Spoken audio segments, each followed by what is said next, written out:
Welcome to the Board of County Commissioners meeting for the 21st of February. Can't hear you. Can't hear? Your speakers They on. worked on it this weekend too. Did they plug it in? The light's on, but apparently nobody's home. Jason, Yes, sir. they say they can't hear in the back. Has your mic on? My mic is on here. I can hear you now. Yeah, Maybe I It's a need to get ring, closer it's a to it. distance from the Does that mic. work? All right, I'll pick it up. Anyway, please join, oh, by the way, we didn't have executive session this morning. It's been postponed till after the regular business meeting for the county commissioners. There was an interesting court case over in the courthouse this morning that several of our commissioners attended. Anyway, join me in the Pledge of Allegiance, please. I pledge allegiance to the flag of the United States of America and to the republic for which it stands, one nation, under God, indivisible, with liberty and justice for all. A moment of silence.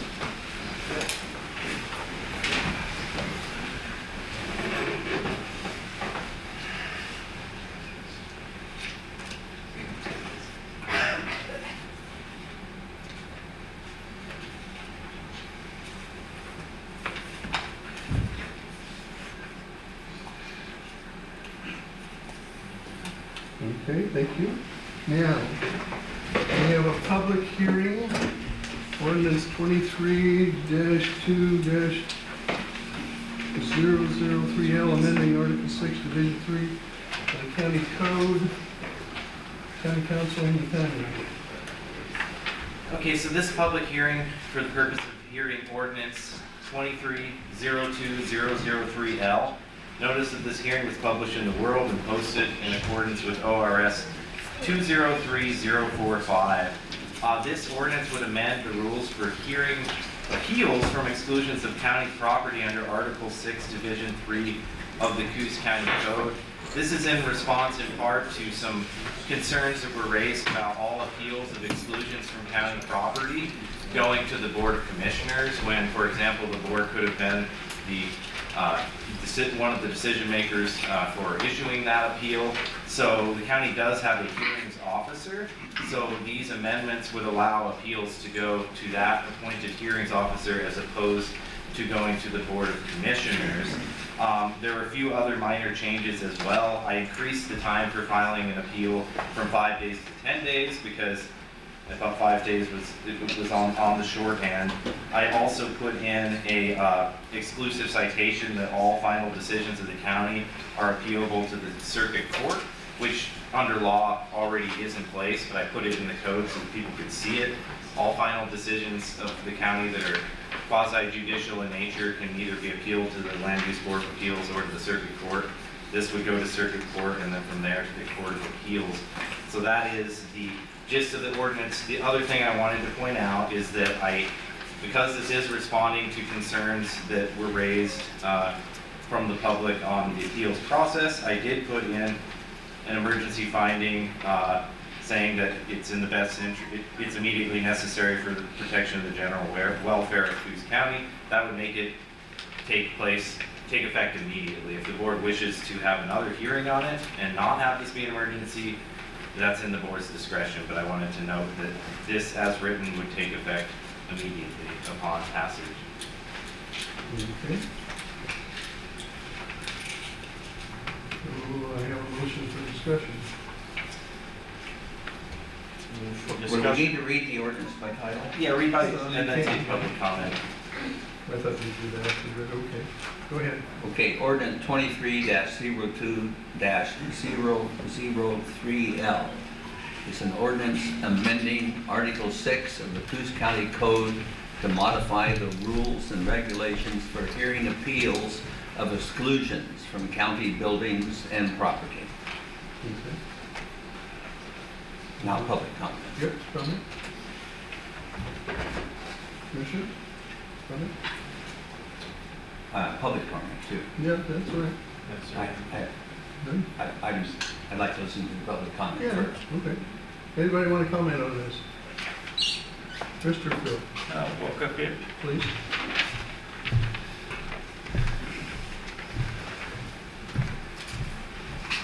Bill Thompson, Coos. On this exclusion stuff, some of the comments was, you're gonna exclude them before they've been found guilty of anything and so forth, right? That was some of the comments we had before.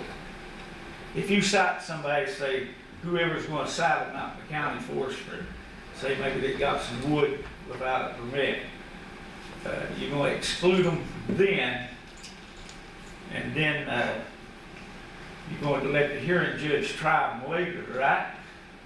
Or is it going to be after the hearing judge tries them? So the way the process works is that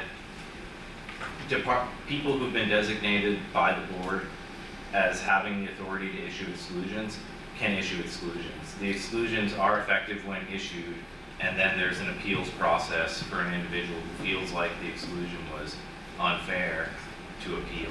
And so what this ordinance is modifying is specifically that appeals process. It's not modifying the other aspects of what's in the county code on this. Okay, since most of the people, Kevin's not going to remember everything you said in the legal parts of it, will you have us some copies of that made where we can understand it more?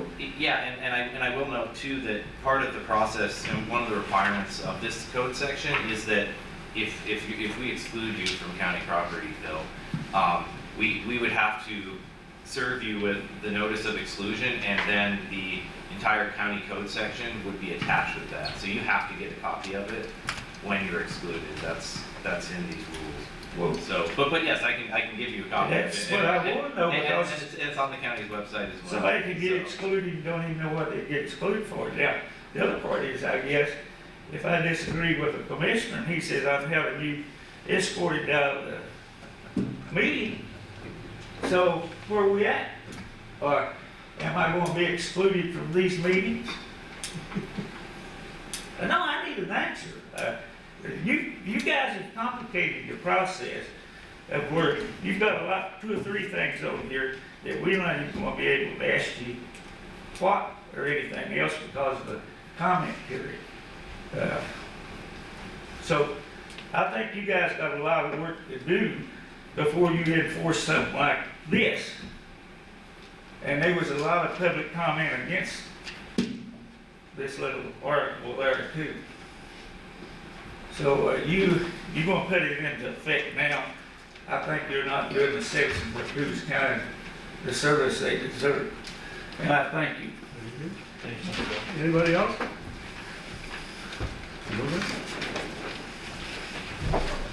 Okay. Resolution. Or any discussion by the commission? I think we should give us more time for another reading and more consideration. Can't hear you. I think we should give this more time for more consideration by the public before we take a position on it. Okay, Thank you. that'll be your consensus. Okay, I agree with Commissioner Sweet. okay. Council? I did want to clarify, and I think it's clear, that what I'm doing here is, I do understand that the public had a number of concerns the last time this came up. What this ordinance intends to do is specifically amend the appeals process to allow it to go to appeal to go to a hearings officer, which is something that was raised as not wanting the appeals to go to the Board of Commissioners. This is intended to address that. It doesn't change anything else. It doesn't implement an exclusion process that doesn't already exist. We have an exclusion process. It exists. This is an attempt to address one of the issues that was raised. Okay. So, is that understood? Bill? I am explaining something to me. I would rather read it and interpret it myself. Okay. And that's where I am with that kind of the thing you got on here right now. Because the people, I bet you they, 3 people in here can tell you what they're going to be excluded for in the full process. Okay. You should have it wrote and give everybody a copy. You can have my copy. When we're done, come on and get it. All righty, so we postponed item 2A on to 3A. Apparently there was some misunderstanding about not being able to speak. And I Can just you use the forgot- microphone? This thing is not picking up very well. Well, then wear it. There's Can't no hear clip Bob on it. May back here. Anyway, there was some misunderstanding about Still public not picking comment. up. It's picking up, it's just really soft. None whatsoever. I turned it up, it's gonna be better. If he turns it up, it'll be back to you. Hello? I can speak loudly enough. Please bear with us. It's very, very difficult to modulate all these communications devices. So on one hand, everyone can be heard, and on the other hand, we don't get an echo that makes communication impossible. So no one's trying to screw around with this. It requires patience, and please don't please be polite, don't say wear it then. That's not appropriate. We're working to reconcile this. Is this any, no, it doesn't sound like it's any better now, does it? Not any better, Jason? Maybe if I yell. There you go. Let's do that. Anyway, there's some misunderstanding about public comment. Each item will be available for public comment for whoever wants to talk about each item on this agenda. This is a county business meeting. This is not a county town hall meeting, which we're going to have around the county, Lakeside, Coos, North Bend, Coquille, Myrtle Point, Powers, and Bandon here shortly. But this is to conduct business of the county. If you want to talk about a particular item, raise your hand or whatever, and you'll get recognized, and we'll listen for however long you want to talk about that particular item. But it has to be on that item. We can't go off in the weeds somewhere out to Rhodesia or some darn place. Anyway, thank you. Commissioner Main, Yes, sir. you just said you'll be able to talk for however long you want on that item. Does that mean there's no longer 3 minutes? Well, I tend to let them go a little longer if they're making points, if they're repeating and repeating and repeating. So I say, well, okay, thank you, and we've heard your comments. And sometimes we generally take them to heart, too. Anyway, 3A, request approval of amendment number 1, IGA 171978 with Oregon Health Authority, and authorize chair to sign Coos Health and Wellness. Eric, Eric, good morning. Eric. It says Mike, but it looks like Eric to me. We look similar. All right, okay. Mike here looks very good. Huh? Mike generally looks very nice. Oh, How can that be? well, that's hurtful. Okay, request the board to approve contract amendment 1 with Oregon Health Authority and authorize chair to sign IGA 171978-1 adds $35,000 in funds to support OHP services provided by Coos Health Wellness. Okay, now a motion. I move we approve contract amendment 1 to IGA number 171978 with Oregon Health Authority and authorize chair to sign. Do you have a second? Second. For discussion, anybody have anything they want to talk about this thing? Hearing none? Oh, yes, sir. Come on up. I was just wondering if we could move that microphone up to your desk. That works really well. It doesn't work very well, does it? I need to yell some more. Thank you. Anyway, hearing no comments about this item, all in favor? Aye. Aye. Okay. 3B, request amendment of number 1, IGA 173256, with Oregon Health Authority and authorize Mike Rowley, the head of Health and Wellness, to DocuSign. Yes, Amendment 1 reinstates IGA 173256 in its entirety as of December 31st, 2022, provides additional $98,529.62 in funds for the Behavioral Health Choice Model Program and extends the end date through June 30th, 2023. Do I have a motion? I move we approve amendment 1 to IGA agreement, IGA 173256 with Oregon Health Authority and authorize department head Mike Rowley to DocuSign. Do you have a second? Second for discussion. Discussion? Eric, can you explain what the behavioral health choice model program is exactly, please? I can give you a higher elevation one. So the choice model, previously known as the Adult Mental Health Initiative, is designed to promote more effective utilization of current capacity in facility-based treatment settings, increase care coordination, and increase accountability at a local and state level. The choice model promotes the availability and quality of individualized community-based services and supports for adults with mental illness in order to provide services in the most independent environment possible and minimize the use of long-term institutional care. Okay, thank you. Anybody else want to comment about this?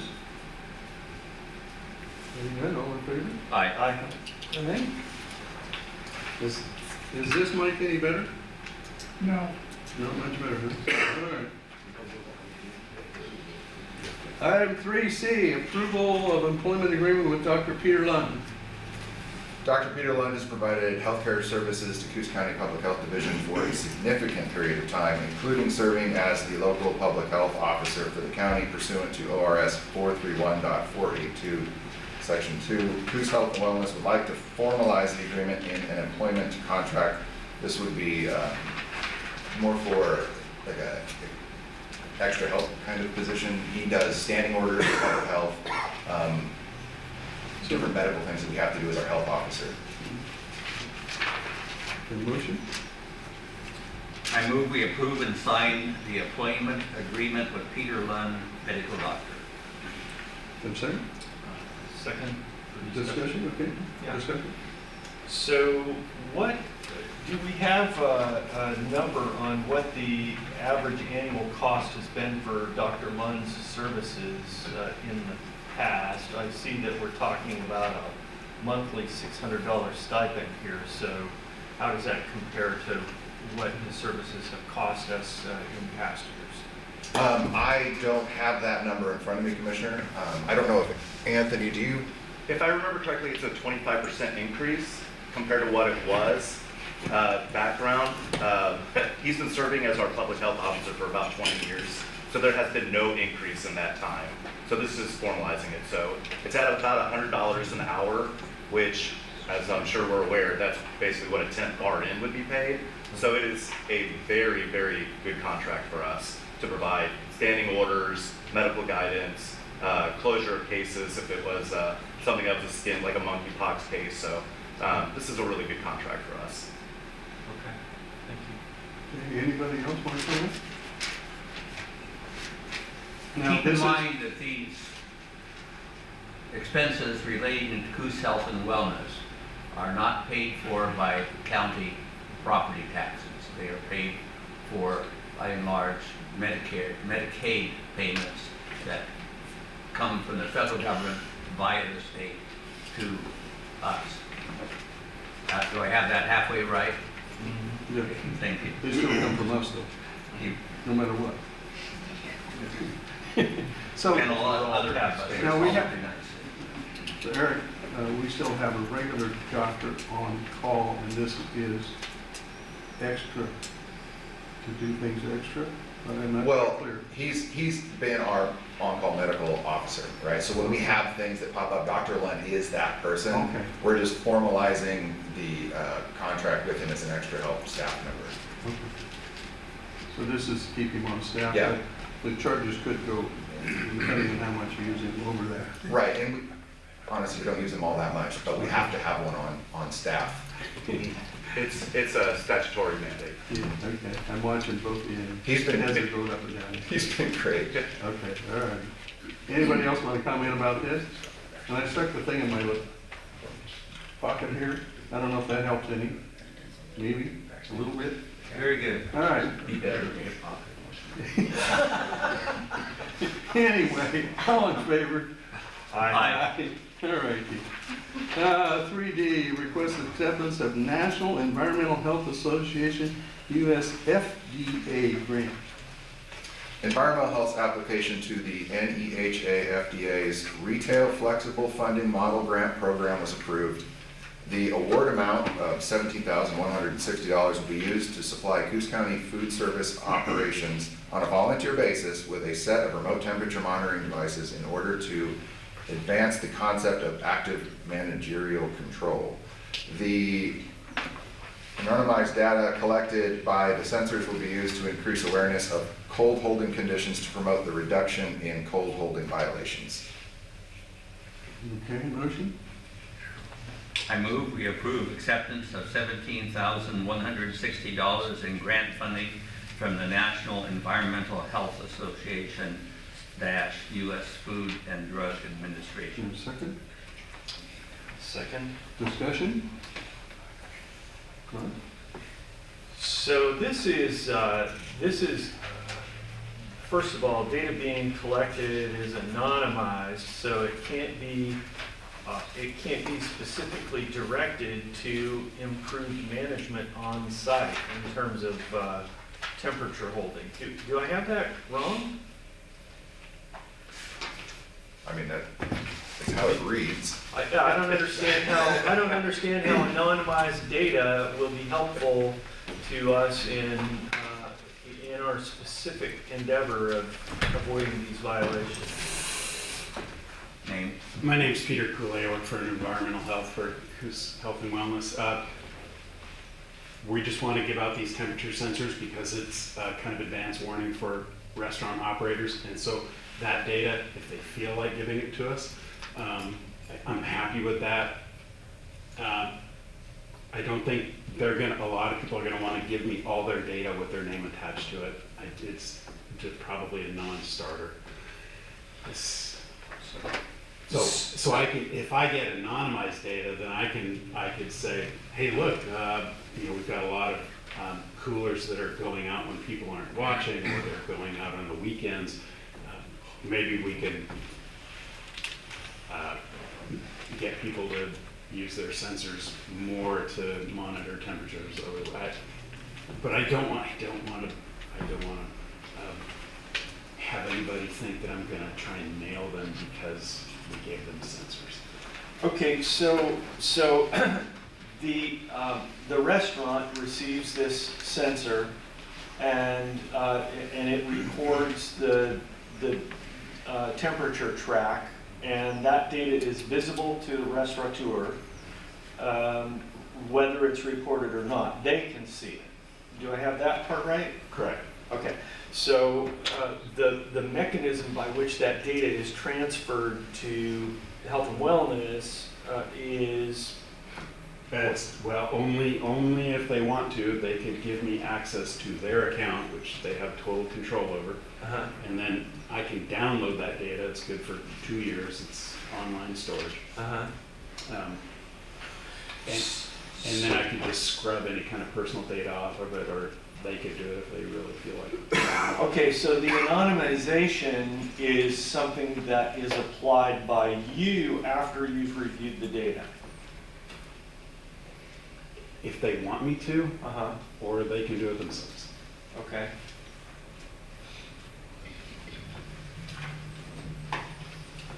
And does this grant amount of $17,160, does that provide enough of those sensors to equip every restaurant in the county? No. But we sent out an email blast to say who wants these, and we had a certain number of people who accepted, and it covers at least that many people. How many? I think we're up to 80 people, 80 restaurateurs. Okay.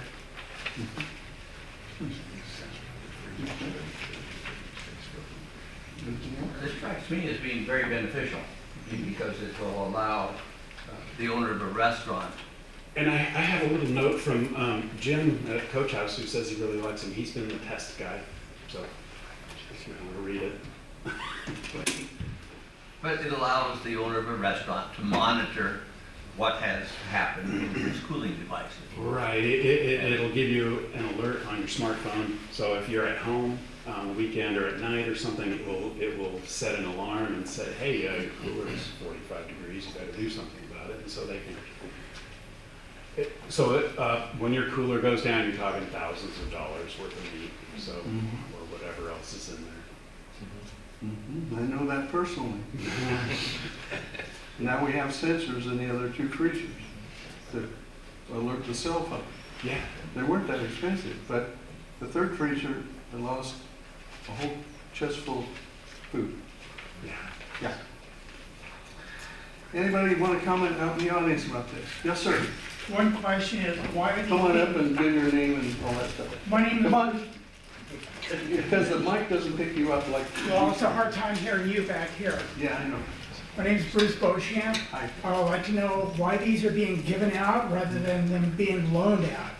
I mean, if this is money being given for the health department, it seems to me that we're giving stuff away and it disappears, with the idea that if it's loaned out, they use it as long as they want, and then if they decide they don't want it anymore or they go out of business, it comes back. To me, it's like throwing money out.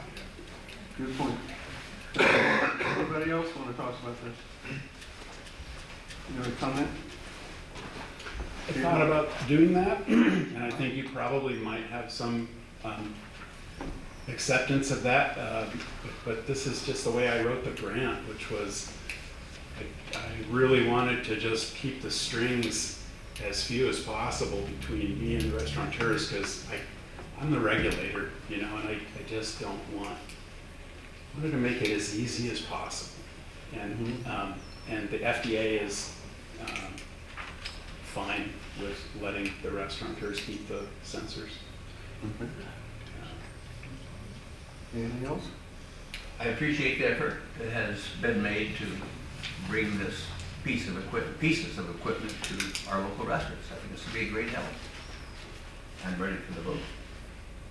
One more quick question of clarification. These devices, do they connect to the Wi-Fi network at the facility, or do they have their own cell modem incorporated into the device? How does that work?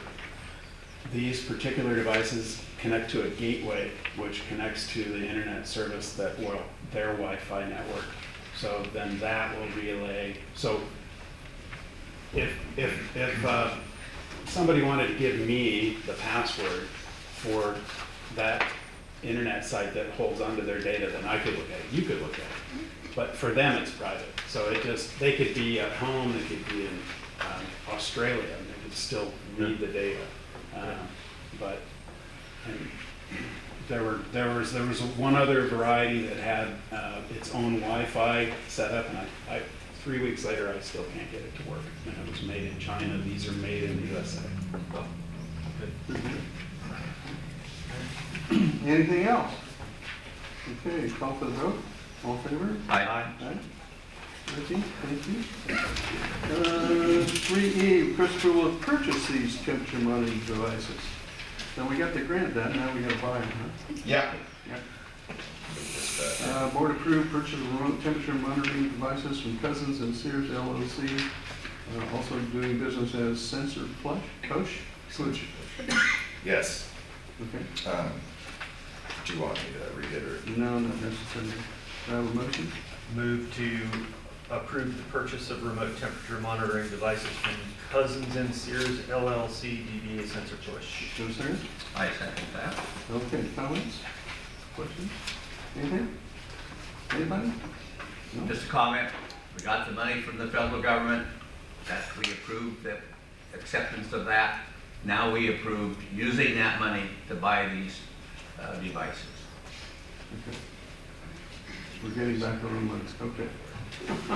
All in favor? Aye. 3F, request of approval to hire Anna Leopold above step 2. Eric. Request board approval to hire Anastasia Lakehold back at step 5 of pay grade 447, mental health specialist 2. Anna previously worked for Coos Health and Wellness from May 2014 until November 2020, when she moved out of the area related to an opportunity presented to her partner.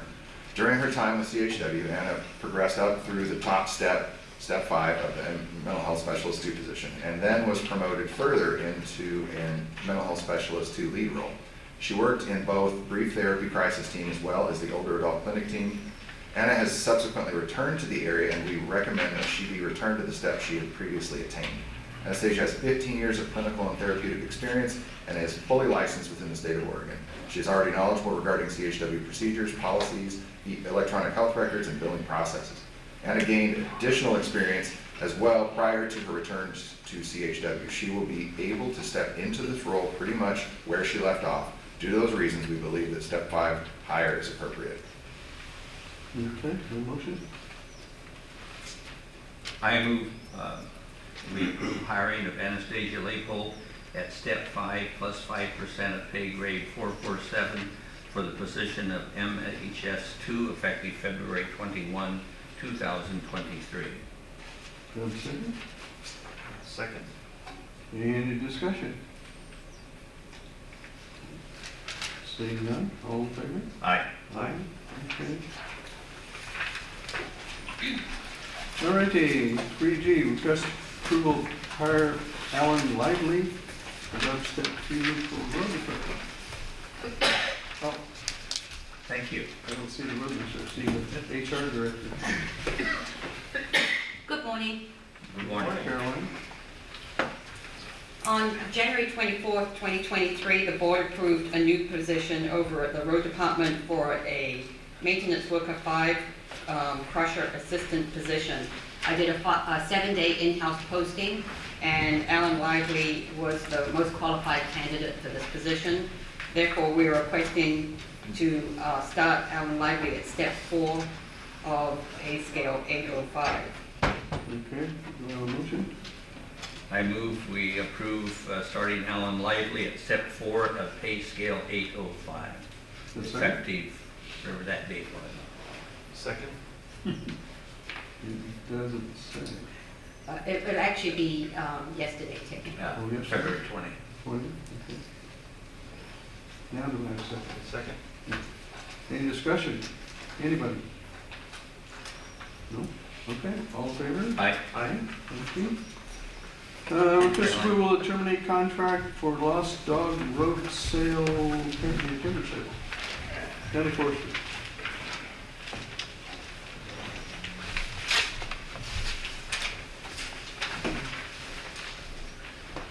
Good morning, Lance Morgan, Coos County Forester.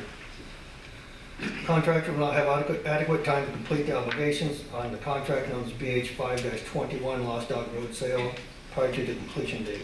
Both parties agree that this is the best interest of the county to terminate the contract. A little more background to that, this is a small logger. He was hoping, I guess, he would get one of our sales, and he ended up with 3. So there's only like 2 guys working on the job, and there's no way he can get to this one. So we want to terminate his contract. And we can resell the sale anyway, I mean, it's really no loss. Okay. I move we approve the attached termination agreement for contract BH-5-1. Do you have a second? Second. Any discussion about this? I do have some discussion, Lance. I agree with your perception on this. Mhm. And, but on the other hand, I don't want to set a precedent Mhm. whereby people can bid on a broad array of I know what you're saying, yeah. and then say, oops, I really didn't need this one, I can't get it done, I want to turn it back. Do you suppose there should be some other consequences, or could we take a look at that before releasing them from this to make sure we're not, or if you think that's not, if you don't think that's an issue, then fine, but. I don't think it's an issue. I think overall, most of the time, we give them most of these guys get a 3-year contract. Historically, the price goes up for most of those buyers, and they buy at that low price and end up logging a higher price. So I think in the big picture, it doesn't have much effect. I think this is a one-off, basically. Well, if it's a timing thing, to me, that's one thing. If it's a price thing, this bidder denied someone who, if that's what it is, if it's price, I have further reservations because this company denied some company the opportunity to buy this sale. And I guess it'll come back, but. Yeah, it'll come back. And I'm not sure, I'll have to look back. He might be the only one to bid on it even. Yeah. Some of those, he's the only one to bid on too. Well, you're aware of my concerns. Oh, I'm aware of your concerns. Yeah, And I've thought about that I'm fine doing myself. this, but I want to make sure that we don't set a precedent here I that we're agree. unhappy about. When was the bid made? Looks like it was probably, maybe up here. It was last It March. was actually June of 21. Okay, so they've been making periodic payments, right? Yeah, and we took those payments and credited to some other sales he had. Okay. So it's just not like he bid on it, killed somebody else from getting it, and then bailed out of it. He's been making periodic payments on that sale since he bid on it. Yeah. We did that just because of that, many years ago. Good point. Well, Good point. What was the net value of that contract? Look real quick. Should be, I don't know if we know the net value. These after Yeah, that you- logging cost. looks like it's probably, let's see what we get. So the gross value? About 475,000. I'm sorry? 475. Okay. It's not a big sale for us. Uh-huh. Yeah, and since then, what kind of an impact do we see on our gross sales value based on what timber values? have It's done? gone up mostly, I guess, in the last few months, which is just timber industry. It's gone down in the last few months, not a lot. And our local market's more subdued, I guess, because we don't have very many mills around here anymore. The price in the valley in the last few months has probably been upwards of $200 per thousand higher than in Coos County. Looks like the treasurer's. Look out behind your lance. maybe. So I just have a question. So the progress payments, just to be clear, are applied to other sales? Correct. So essentially, we're not keeping those progress payments as revenue because they were applied to a different sale? There's still revenue. They're still revenue, but they're revenue on a different sale. Correct. So we're losing all of the progress payments that were made to date on this sale that was held. I Or just want to make sure. perhaps that's- we're losing the progress payments that would otherwise have been made, or the final payment that otherwise would have been Yes. made on another sale. I just want to make that clear. Yeah. Yeah. But in the end, I mean, if the price comes in lower, we might lose, but we don't know what the price is. I mean, we might end up with more money for this sale by reselling it too. I frankly have an idea that you could. I do too. I was watching the stock market this morning and the price of structural wood is going up and up. It's jumped 10 or 15% in the last week. Well, that's good for us. But I think the Lance is right, that we may come out winner on this. I just understand Megan's point that she wanted to be in its own separate camp rather than combined with other sales.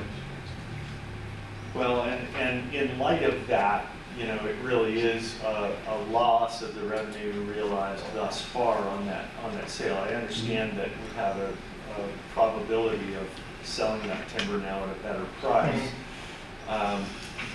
But I am concerned about the precedent that Commissioner Sweet mentioned. And I wonder if it wouldn't be appropriate to, perhaps not even in this case, but for the sake of discussion for future contracts, if we were to incorporate some kind of a termination penalty, Yeah. you know, of some percent, you know, 1%, 2%, I don't know what it is, but enough to provide some disincentive against that, not to penalize the Yeah. bidder. Yeah, you get it. I get it, makes sense. I like that. Yeah. So for this Liquidated one, damages. But that would have to be in the original contract. I don't think we could apply it retroactively in this case. Yeah. Good idea. any other discussion about this one? All righty. All in favor? Aye. Aye. All righty. 3I, request approval of order directing sheriff to sell real property. This is actually the land agent, Cole. But the land agent is actually under the sheriff's office, as part of the division of the sheriff's office, under state law. Cole. Yep. Good morning. Have an order to sell for you for nine parcels. I'm gonna sell April 8th in this building here. So I'd like to get that signed. When was that again? April 8th. April 8th, okay. All right. So this will be our auction of properties being taken back for Yep, non-payment of taxes. And some of them have been, well, I need a motion first before we discuss. I move we approve order number 23-02-013L in the matter of directing the sheriff of Coos County to sell real property. Yes, sir. Second.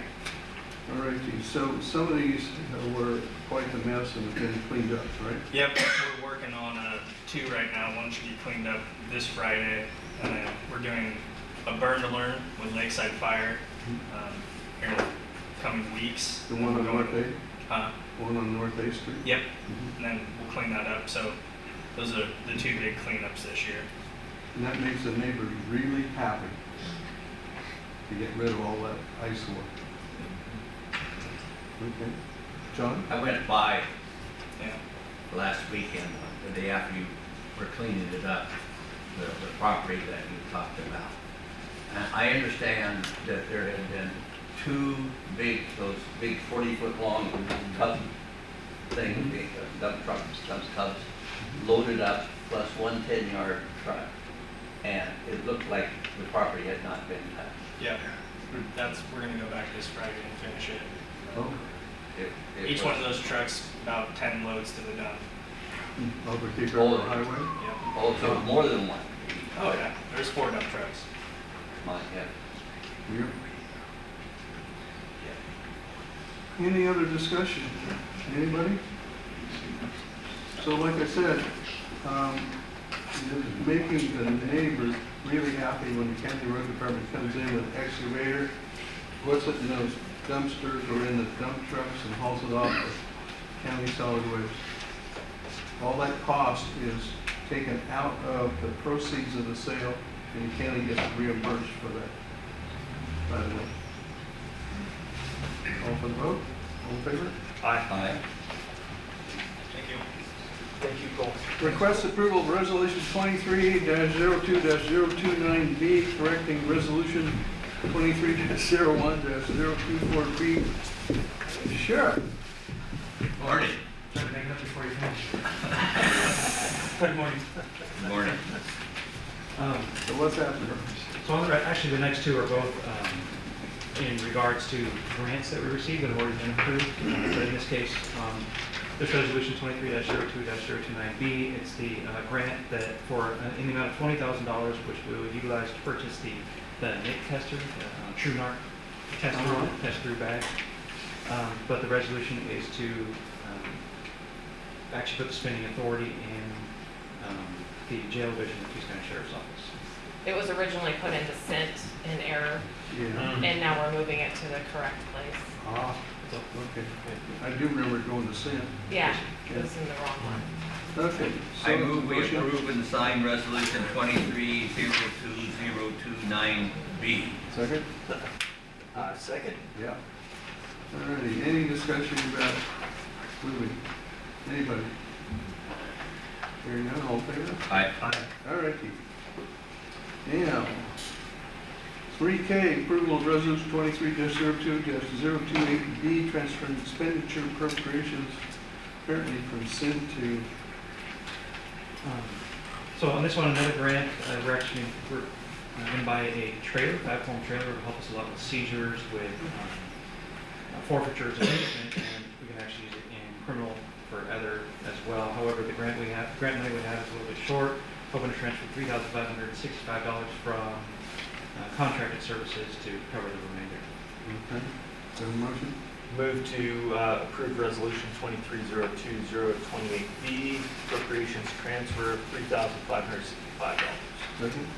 And sign. Second. And sign. Okay. Second. So, discussion, is this an enclosed trailer? Oh, no, sir. It'll be basically, Enclosed? Huh? no, not enclosed, no. It'll basically be a big flatbed trailer to be used to move vehicles or anything else. Oh, larger stuff. Yes, sir. Oh, Yes, sir. We're trying to update our procedures for scent to help out, well, scent and everything else. We're trying to help out with cleaning up some stuff, and this will help a lot. okay. Any other questions about this? Anybody? Sorry? Scott? Okay. because Scott Brewster, Bandit, hey Sheriff, totally approve of the things that he's doing and asking for. Those sound great.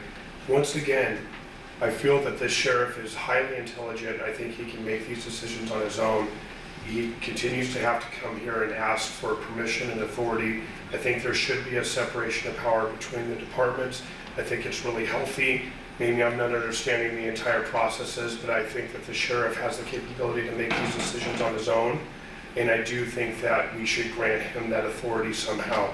If this isn't the right procedure to do that, then maybe work on the right procedure, because I'd like to see Sheriff Fabrizio be able to make those decisions and go forward. We're putting a trust into him. He's entrusted by the people.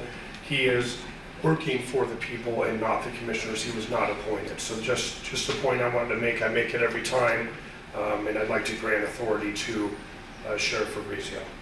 Okay, thank you. And by the way, March 1st, 9 o'clock, we start budget right here. And we go through the 10th. For the first run-through. Budget work sessions. Huh? Work sessions. Work sessions, yeah. Budget work sessions, yes. And it's the first run-through, and then we go through it all again with the full budget committee. The three of us plus the three lay people from the county. Then we go through and do a final budget. But it has to be balanced before it goes to the full budget committee. So it starts the first. Right? Sounds good. On 9 o'clock. I'll watch it. Yeah. Thank you, Bob. Thank you. And so I just wanted to be clear that this is just adding appropriations to the budget. It's not for. Okay, anybody else want to comment about this? Thanks for the support of the sheriff, by the way. So Sheriff, you said that this will be used for transporting probably primarily vehicles. So how, when you take a vehicle, I assume that needs to go into secure evidence normally when it's being transported that way. So how's that vehicle secured on a flatbed trailer? How does that procedure work from the loading site to the secured storage site? Aaron might be able to help me out with this on these came along as well. But really, once we determine that a vehicle is if it's going to be seized or moved, there's a lot of paperwork process with the state courts for forfeiture actually, and warrants and everything are usually done on site. Once those are approved and finalized, then we'll take the vehicle and determine where it's going to be stored. Right now, what we're doing typically is Mass Brothers will come pick it up. Mass Brothers, one of the reasons they got the bid for the sheriff's office is that they have secure internal storage. So it'll go get stored. We'll tape it appropriately with evidence tape. We'll tape up the windows and doors to make sure that it doesn't get messed with. And then again, Mass Brothers will have to move it wherever we want to move it, unless it's a forfeiture where we just search it and take it over. And then we still have to take it somewhere and store it, especially, of course, if it's not movable itself. So that's where the trailer's going to come in more handy. Anything to add? It was, so we have a lot that the tribes let us use for our civil forfeitures. So typically, if we have a car, say, used in the commission of a crime, i.e. drug sales or whatnot, we can use this trailer to save ourselves money on towing, tow it to the secure location, and then start our forfeiture process through the courts, and then hold it till we get the process done, and then ultimately sell the vehicle. We'll also use a credit when it's hoping to save money, such as when a vehicle breaks down. It only costs a couple $100 to move it, but if we have something ourselves, that so just be a good asset to have. All right. And for the record, that was Officer Wittenberg, Sheriff's Office. Yes, sir. Any other discussion? Anybody? All in favor? Aye. All right. Before you move on, I want to ask you a question.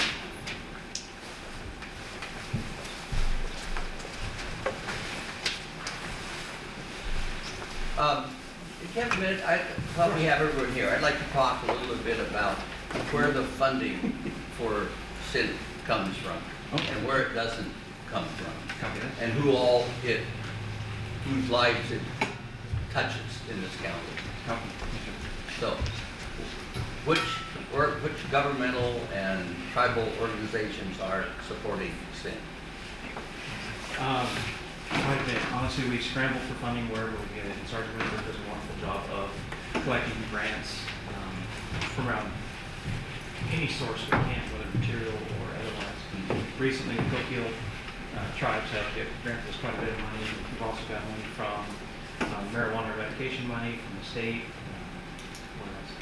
What else? We survive mostly off of forfeiture, so the county covers a lot of the costs for us by allowing myself to be employed through the sheriff's office in the Senate. We will be adding one of our other detectives part-time into that, and then we've got space and then money from the Coquille Indian tribe, and then mostly forfeiture. So any other agency that has a drug forfeiture or such, we petition the court, forfeit it, and then we do the dividends. Like I think 48% goes to the state, and the other 52% is what Senate tries to survive on. Do any of the cities in the county contribute? Nobody's contributed in a while, but we've actually got them back to the table. They're starting to get new officers up and going, which we were having the same issues. So hopefully once they're staffed and we get going again, we can not only ask for more money to help sustain them, especially with all the overdoses that we're doing right now, it's getting critical. We had 2 overdose deaths last week, which we're going to be investigating.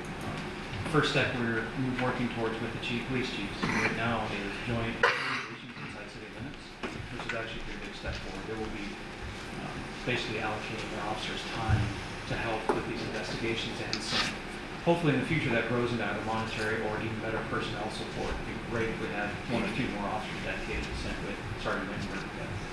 But we have made some forward progress, which is pretty darn exciting. I appreciate that. Thank you very much. But for those of you in the audience who live in communities around the county, this is a good program, and it's highly needed, and we're always struggling for funds, and the county has funding problems as well.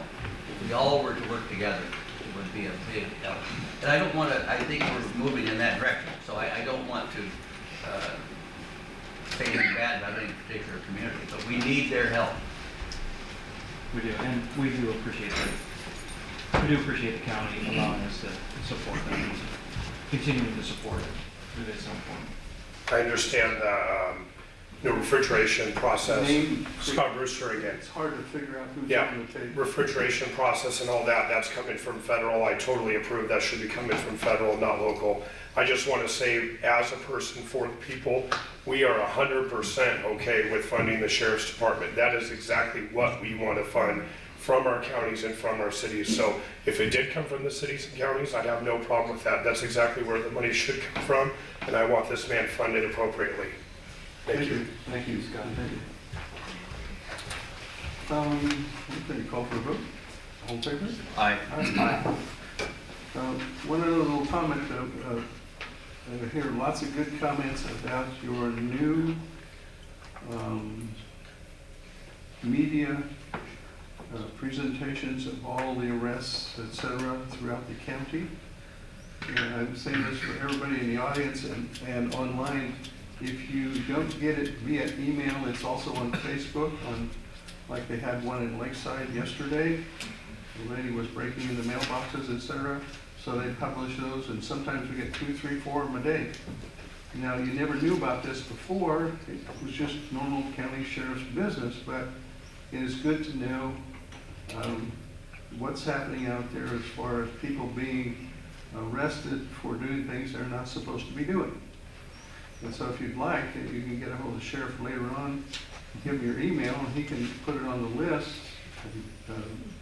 Sergeant Slater is the one doing that, so it's really interesting. Sometimes you see various locations and various people out there. Yes, sir. Good job. Definitely have to give credit to Sergeant Slater. He's run with it, and he wants to do more than just arrest. He's trying to do anything of interest at all to the citizens of Search and rescue, all kinds of things. Yes, sir. Yeah. He's doing a wonderful job. Thank you, Sheriff. Thank you. Thank you, Commissioner. All righty. Request approval to declare surplus equipment, surplus and authorized auction for maintenance. Kyla. Good morning. Good morning. Good morning.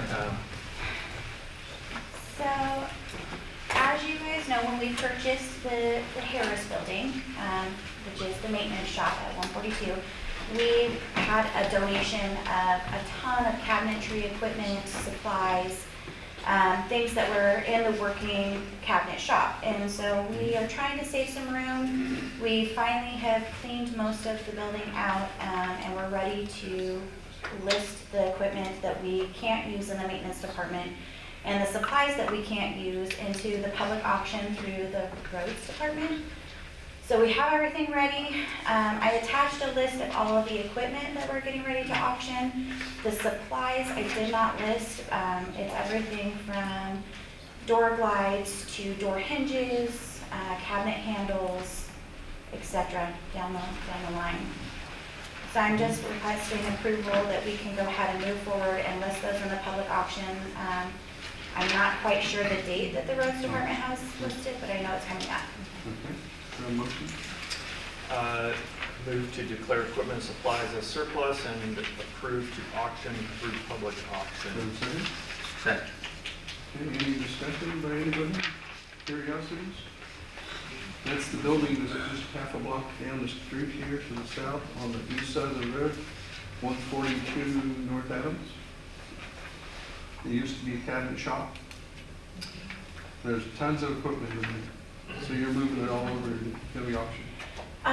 From my understanding, we're going to take pictures, post them on the auction site, and then we'll keep them over there in the shop. And then once they've closed the bids, and as long as all the items have sold, they'll come over and pick up the items from the shop.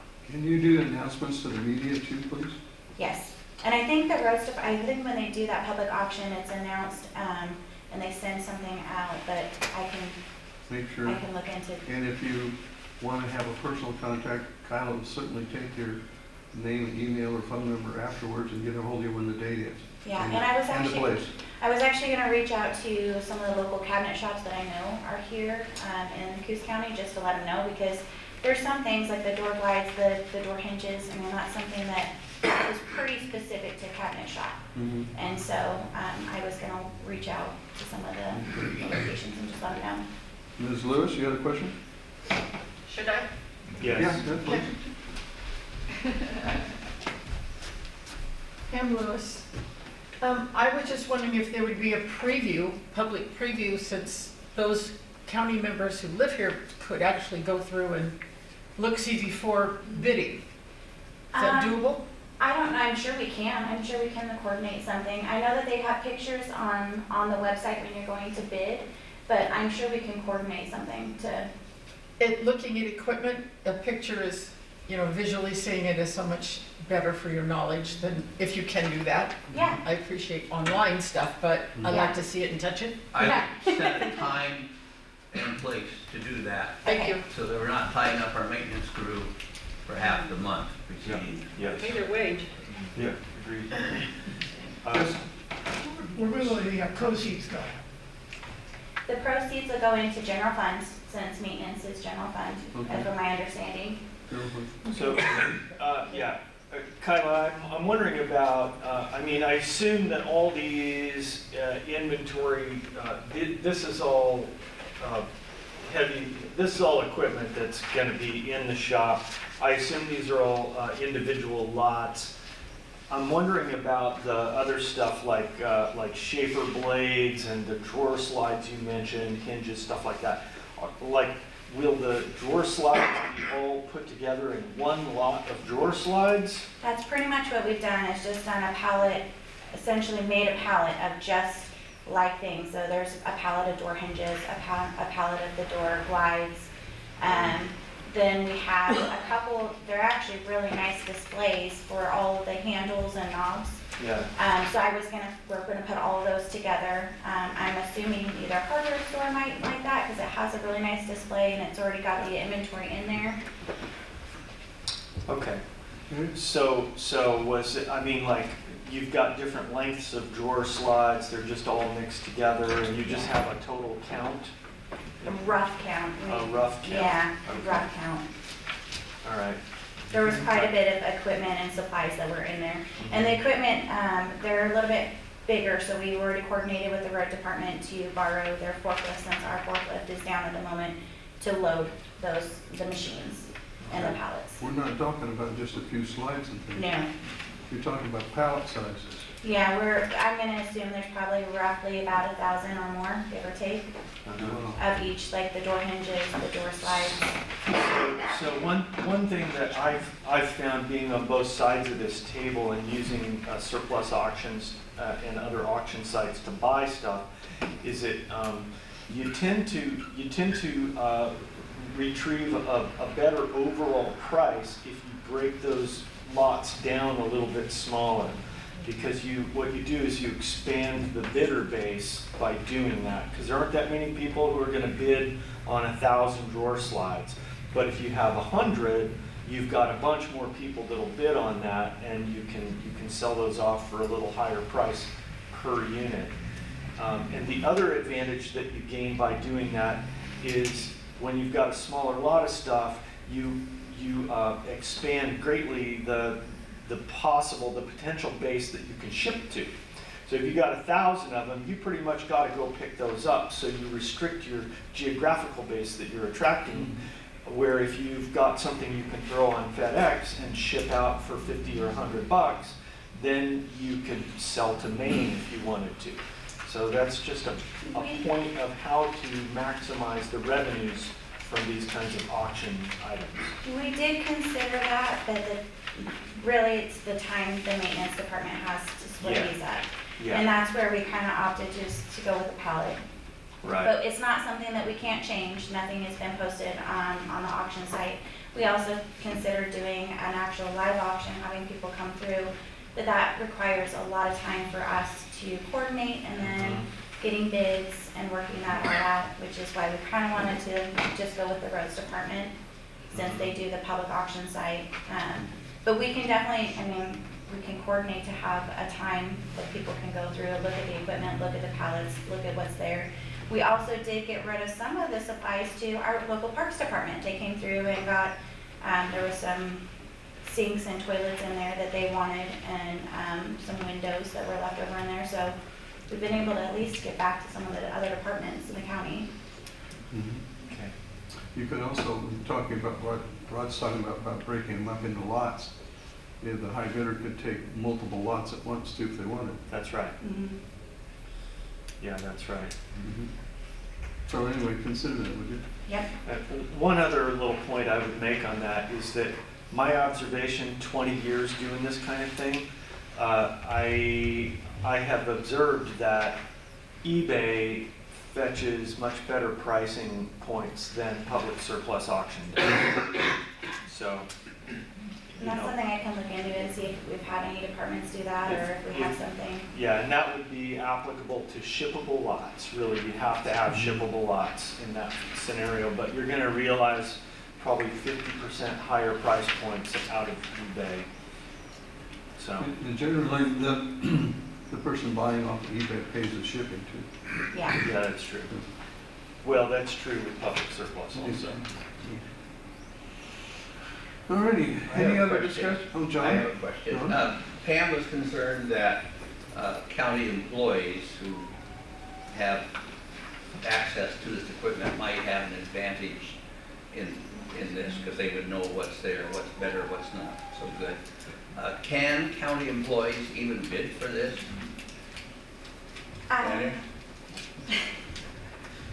Well, you're putting the idea in their heads now. So,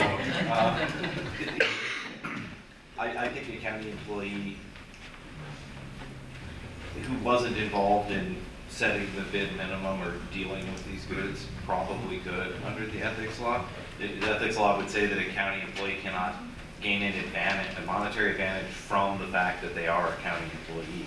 So if those employees were not involved in it, now, would I encourage someone to do so or want someone to do so?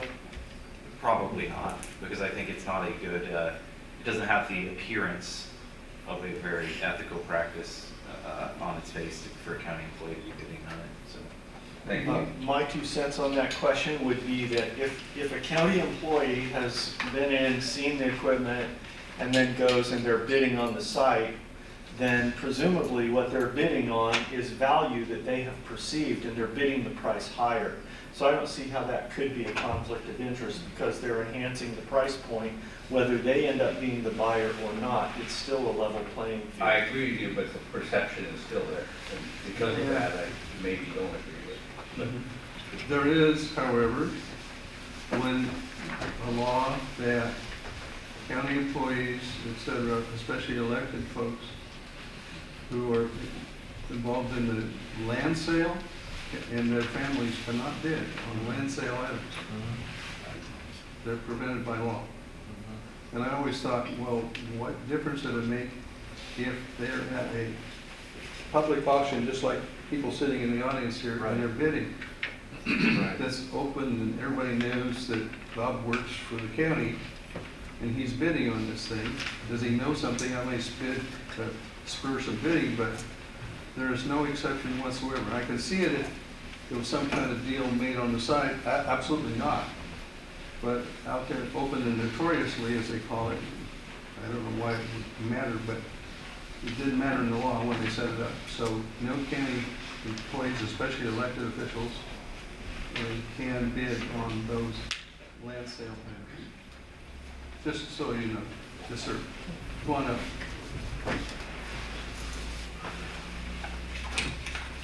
Yeah, Greg Spore's abandoned. I just wanted to voice the other side of the argument that the larger lots are going to give more opportunity for small business gain in the community. And if there's a minimum lot price set, you know, it's a tough call because we do have the man hours involved in separating all these things out. So possibly there could be a minimum price on the large lots. Maybe have two options. Put the large lots out, have a minimum price to be met on the lot, and what doesn't move, maybe break them down. But, you know, we do have to consider man hours, which is probably going to be far more than the value of the merchandise. It has to be undertaken. You're right. Thank you. Thank you. Anybody else? All in favor? Aye. Okay. Requests acceptance for quote for remodel work community development jail. Morning. I just asked Kyla to stay because she actually got the quotes in case there's any detailed questions that need to be answered. So, Joe Wolf, Community Development Director, we have been working on remodeling our space. We solicited 3 quotes. One person withdrew after visiting the site due to some personal issues that came up. So we have 2 actual quotes. We're asking to award to the lowest quote, which is actually Crow Clay, and have county council complete the contract. Okay, do we have a motion?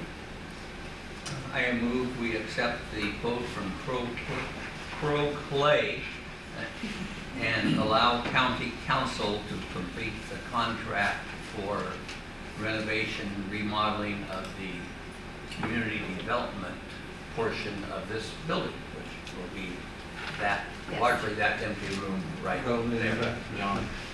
There's a request that this is with ARP funds, so we would want that to be included, and then the price, the not to exceed price. I would add to that the funding source will be American Rescue Plan funds, and that The not to exceed price is $25,000. yeah, $7,400. 74 is the first phase, 25 is the total. 25,000 is the total. 74 is the okay. first phase. Okay, with a not to exceed $25,000. Second? Second? I don't see anything about phases on here. Well, So, yeah, we probably should have included that. It's broken up, so the first phase is the essential blueprint drawings, so that we can figure out what kind of electrical, heating, and then there's one wall we're trying to take out, that we might have to reinforce the beam in order to remove that wall. So the first phase is essentially just that blueprint drawing. Then second phase is just kind of overseeing the construction end, which will be done by the maintenance department, making sure everything is done up to code. And then the final, I believe, is per hour, if I remember right. And that's just kind of getting ready to sign off on everything and making sure that we're up to code, that the permits, everything is going through. But I don't see any of that except the first phase, which is 7,400. And if you want to just approve the first phase, that's fine, and we can come back to I the feel second more phase. comfortable with that. That's Okay. fine, I just didn't have copies of the You other. withdraw your motion? Withdraw my motion, and I will restate it as accepting the low bid of 7,400. Is it not to exceed or? Not to exceed. Not to exceed $7,400 for the phase one work of the remodel, redesign of the space for community development. One say correction. Using ARP fund. Okay, do I have a second? I second that motion. All right, any discussion? And is authorized council to sign. So I'll include that. Authorize council to sign. Okay. You amended your motion? I did. And you Second the amendment. All right, Keith. Anybody else want to comment about this? All in favor? Aye. All right, Keith. Approval agreement with Charleston Merchants Association for transient lodging tax funds. Sue, County Council. Correct. So this is a proposed agreement between the county and the Charleston Merchants Association. The Merchants Association has a mission of, in part, promoting tourism in the Charleston area, and they are currently operating a visitor center in the Charleston area on county property under a lease with the county. So under this agreement, the association would receive 31% of the Charleston area transient lodging tax revenues received by the county. The association would be required to use these funds only for tourism promotion under ORS 320.350, which is the statute that gives us authority to levy that tax. The association, funds received by the association would be used to potentially either remodel the current visitor center or create a new visitor center. And the agreement would require the association to come to the board within a year with a plan for either remodeling the current center or moving to a new one, and the board would have to approve that plan. Similarly, the agreement would require the Merchants Association to come to the board every year with a proposed plan for spending the money, and the board would have to approve that plan. So there's some oversight built in to the agreement to ensure that these funds are being used for tourism promotion generally, and that we're approving the project that ultimately gets built for improving that visitor center, which is one of their goals. Okay. So, I move we approve the IGA with the State of Oregon Judicial, oops, hold it. Oh, yeah. I got too far ahead of you here. yeah, I move we approve the agreement with the Charleston Merchants Association for use of transient lodging tax funds. do I have a second? Second. Discussion. Anybody want to, Mr. Thompson, please come up.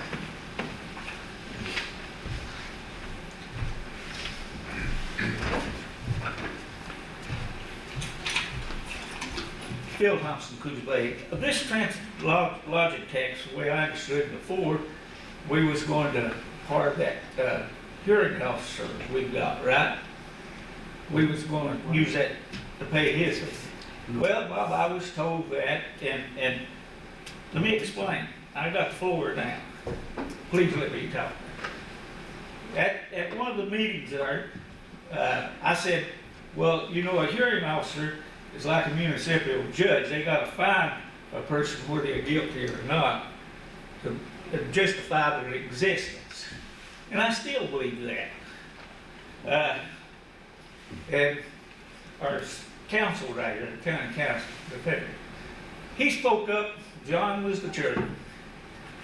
And he said, I will fund the hearing officer out of my budget. and so forth. So now we've got a tourist center in North Bend. We got a tourist center in Coos Bay, and they've got a part of one out in Charleston. Why do we need to spend more money on tourism just to waste the money? And I would like an answer to that. This tax here, I just, go ahead, sorry. I believe that those funds received under that transient lodging tax are statutorily confined to uses that are predetermined to be in the vein, in the lane of enhancing tourism. And the improvement of a tourism center that's already in existence would fall in line with that, where funding something like, like some other function of the county would not. Yeah, I agree with what you said right there, but the county doesn't always work that way. One example, you take the road, we're gonna go back, this is relevant to how the county works. The road out here going into Charleston from Libby. Yeah, it's relative. The county's not supposed to work off the right of ways. Phil. There was 9. You're going astray on us. I was telling you how the We need to money talk in the about county transit lodging is tax. spent, Bob. Anyway, they built 9 driveways. No, Phil. No. Okay, Bob, you go ahead. Anyway, if I was you, I would really look at the system that they got here. It's not what it might say that, but it don't work that way. Now, if you would wait a second, council wanted to say something. Yes, sir. So I just wanted to address specifically, and sort of piggybacking on what Commissioner Taylor said, is under state law, 70% is to go to tourism and tourism promotion, and then 30% can be spent by the county in a way that's in accordance with how we worded the actual tax that went out to the people to vote on. So for that 30% that the county can retain, that's either dedicated to public safety or cleaning up derelict structures and solid waste accumulations around the county. So that's what the 30% has been dedicated to, that the county gets to keep. The 31% that would go to the Charleston Merchants Association is a portion of that 70% that must be designated to tourism and tourism promotion. So. And I'm not really going to disagree with you on that, but what I'm talking about is Bob John was one, you was one that said, when they was talking about the hearing officer on the public hearing in there, you was one stepped up and said you would fund the hearing officer in my budget out of your budget because there was the question on the tax.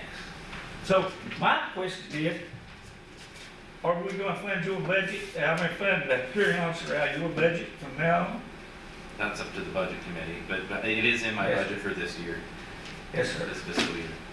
So anyway, thank you guys. Thank you, Phil. Thank you, Phil. Anybody else want to talk about this? Hearing none? Call for the vote. All in favor? Aye. All righty.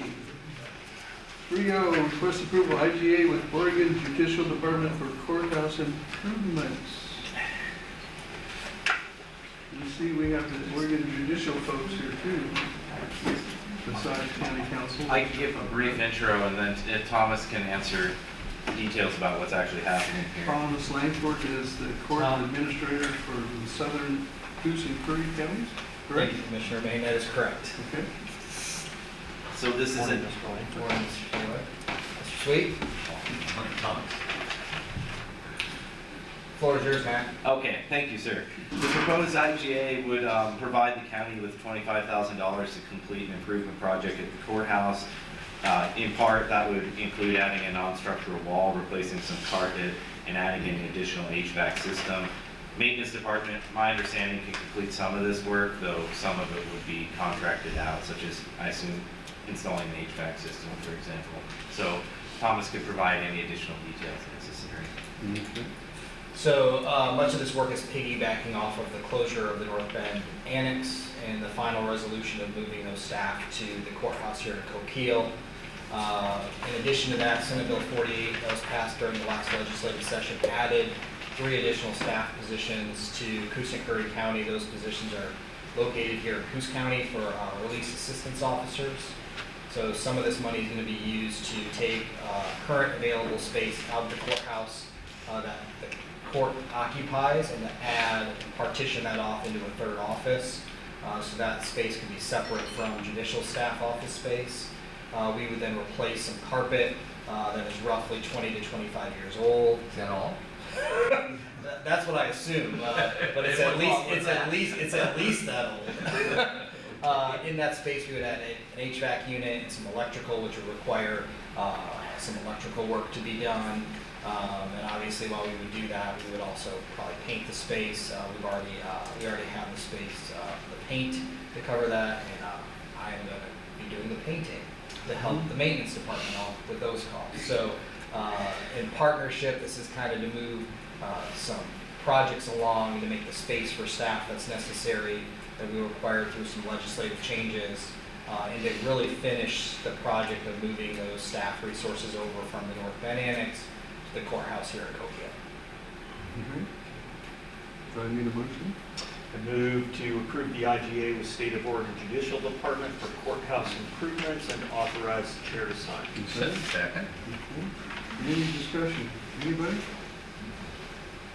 Mr. Langford, do I understand you're gonna don the coveralls and go roll the paint yourself? I've been known to paint in a shirt and a tie over in that building, so it kind of depends on the day and what's going on, but yes, that is understanding is correct, Mr. I'd like to express my appreciation on behalf of the county for the work that Thomas does and the judicial department of the state for the help they have provided us in moving the courthouse from North Bend out of a building that was very, very expensive to maintain into the courthouse here. And it works very nicely, and thank you. A little bit of a correction, John. It wasn't the courthouse, just a court. Just a court. Court. A A single court. A fourth, Yeah. a 4th court, and they moved that judge and the staff over to where the commissioners used to be and remodeled the courthouse. Correct. And the second thing, we got rid of that building over there before Rod could have it named in Bob's memory, since he was born there. Let's talk about the North Bend Annex. So there were 6 staff and 1 judicial position at that facility that are now here in Coquille. Obviously, there were some decisions to be made when that building was closed from being population centers over there in Coos Bay and North Bend.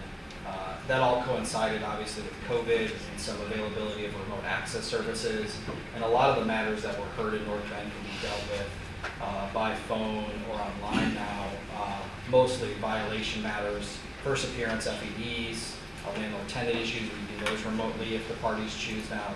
So a lot of where we are today was affected in time with COVID, and then we've moved beyond that. So we're not seeing a drastic impact to many things. We're 18 miles from those populations, but we're also 18 miles, 20 miles abandoned. Powers is 14 miles. So obviously the furthest out is Lakeside, and then down to Minoas and those areas as well. So there is some impact to the community, but vast majority, it's roughly the same distance as you turn a circle. The building we were able to close had a water system. You couldn't drink the water. The heat system was failing. Failed.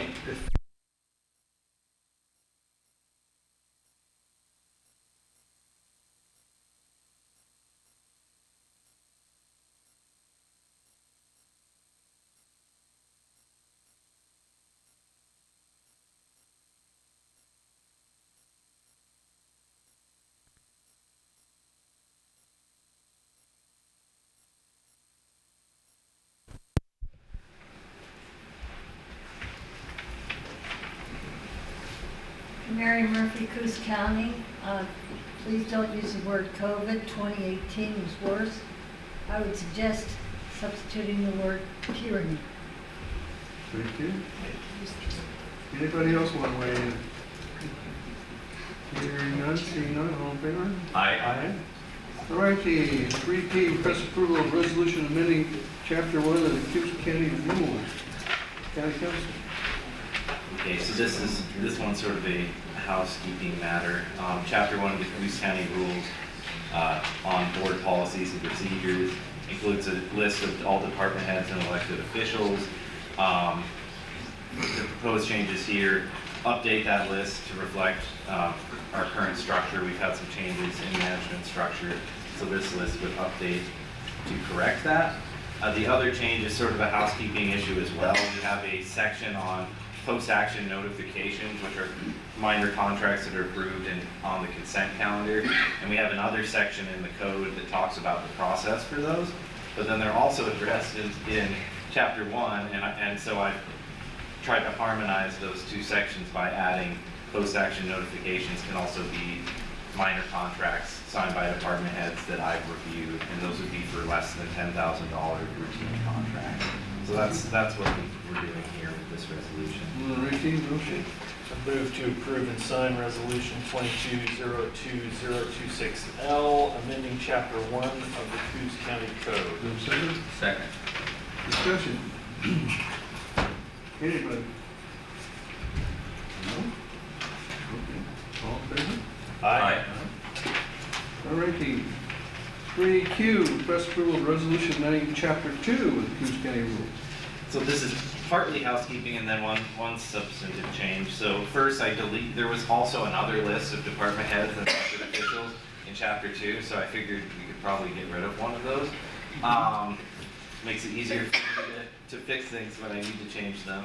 The other change is that we have a rule that says an individual cannot be hired at step 3 or above without board approval, and that was instituted when we started doing our pay equity analyses. And so I'm making the proposed change of saying that an employee can be started at a step 3 or higher upon approval of the department head if there's a collective bargaining agreement that requires that. So we have collective bargaining agreements that say an employee cannot move from position A to position B if position B is a higher pay range and get paid less. The union agreement says that if an employee is promoted, they must be placed on the next step up that gives them an increase.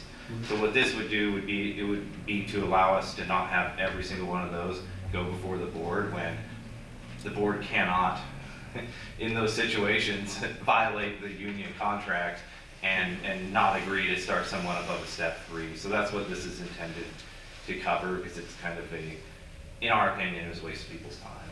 So. Okay. Fair motion? Move to approve and sign resolution 22-02027L, amending chapter 2 of the Coos County Code. Do you have a second? Second. Any discussion? Anybody? Okay, all in favor? Aye. Ready, entertain a motion for consent calendar? Move approval. I have Consent calendar. Mr. Chair, I have a late. Well, hang on, Want to do after the consent? Yeah, late's come after the consent calendar. Do you have a second on consent? Second? Okay. All in favor? Aye. Aye. Okay. Ready to do items. There are none. Council, Commissioner Taylor has that. No. We had a little miscommunication on getting a council sig on this last week.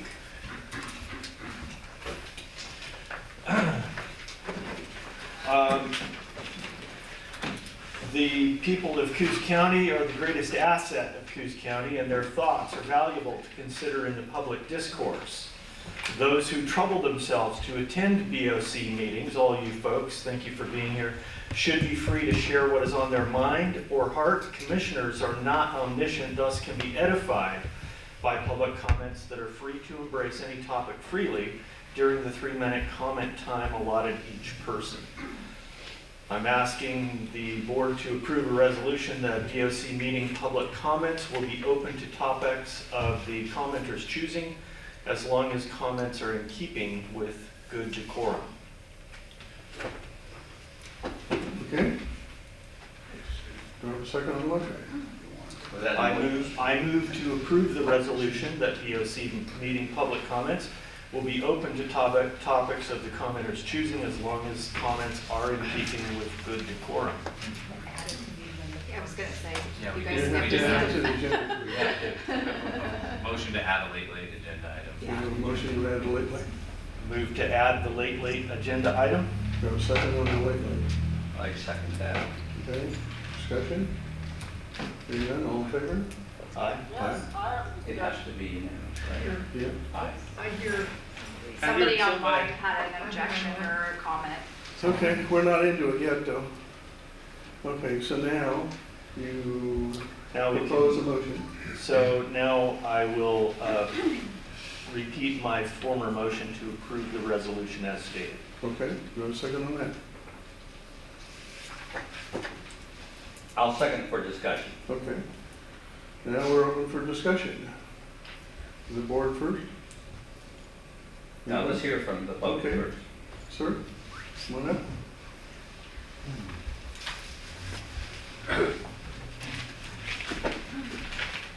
Yeah, I'd just like to say I appreciate the way county business flowed today. That I thought moving from topic to topic, having a conversation about the topics is what this committee should be. This is the county business. I appreciate Bob's openness throughout the month. Each month, I have had I've reached out to him several times. He's always available for anything concerning the affairs of the county throughout the month. I come here to participate in the business of the county. I can participate in private individuals' opinions and discussions outside of the business of the county. It just seemed to go well today. I appreciate the speed that we had. We went through it. I'd like to give this process a little longer to see how it works out. Thank you. Who's next? William?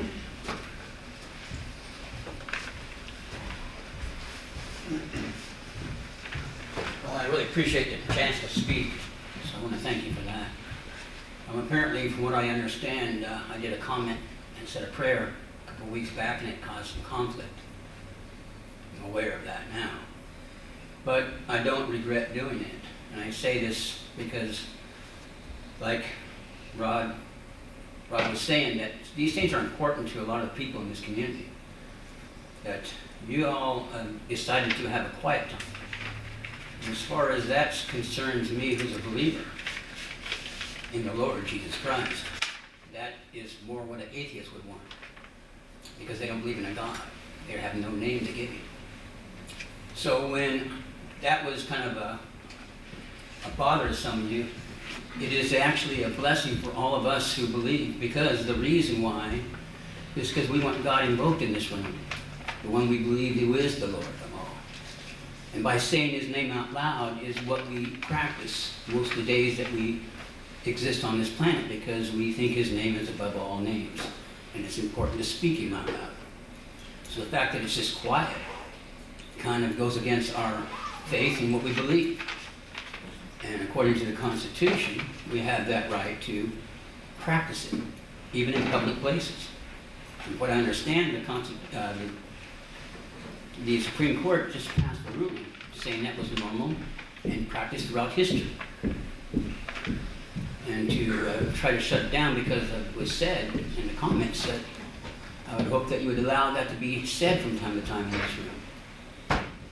Because we like God's hand on everything in this room. Because you guys make great decisions for the rest of the people. And we really think that is really important, because his will is what we really would like to see, because he really does good things for the people. And he wants to bless this nation and this county especially. And just to let you know, I believe he has great plans for this place and for the people. And when he's moving amongst the people, the morality is a lot higher. and there's less crime and less things going on. So what I'm saying to you is that we would like to be able to say his name in this place without having to be oppressed by it, by those who don't believe. And I think that's our right. So just thank you for that. Thank you. Mr. Thompson? People probably getting tired of seeing me walk up here, but I'll be doing it till I die. Get your exercise. Bill Thompson, Coos Bay. Any citizen that drives from Powers, Bandon, Lakeside, Coos Bay, or something wanting to talk to their commissioners, it's county business. Your definition of county business is this. It's not right, Bob. And you saw it try to be done before. I'm not going to mention the commissioners.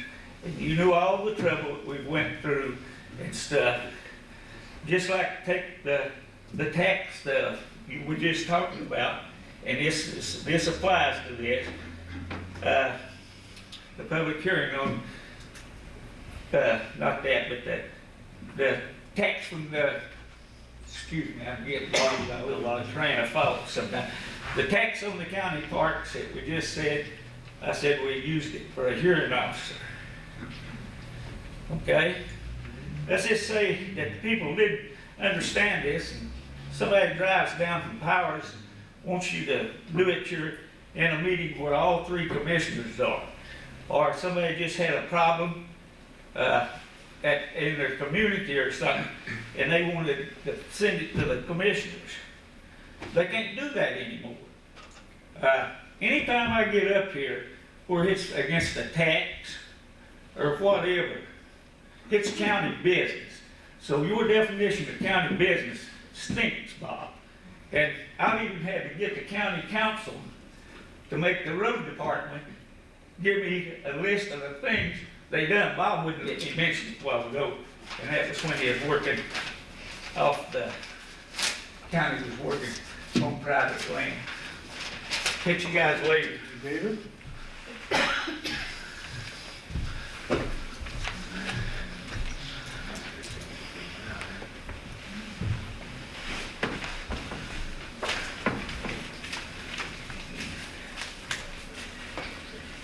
My name is David Jennings. I live here in Coquille. I want to thank Mr. Taylor, Commissioner Taylor, for bringing this up, because I do think we've got a long tradition that sometimes takes time, but is good, of allowing very general comments on a whole bunch of different subjects. And one of the things I think we need to also realize is even beyond just the general agenda items, there's many things that the county does, or could do, or might do, that I think it'd be appropriate for people to comment on. But if you have a rule that just says that it's agenda items only, then there's large areas of county business and operations that may not be on the agenda that particular day, and people are precluded from commenting on it. I don't think that's right. The only other comment I wanted to make in passing is the gentleman, and I'm sorry I don't know his name, but the gentleman that gave the prayer and then just spoke a little bit ago about this. As I think some people know, I was opposed to Commissioner Taylor's prayer proposal, but my own feelings are that if people want to profess faith in Jesus or express that kind of opinion, you know, it's very, very clear that that's something that people individually are saying. And I think people, as myself, that tend to be more on the liberal side of the spectrum, don't have a problem with that simply because it's clearly identified that that's something that this person feels, rather than mistakenly think, well, possibly this is an endorsement by the government of what is being said. But in any case, I would really urge you to adopt a policy that allowed general comments of any kind.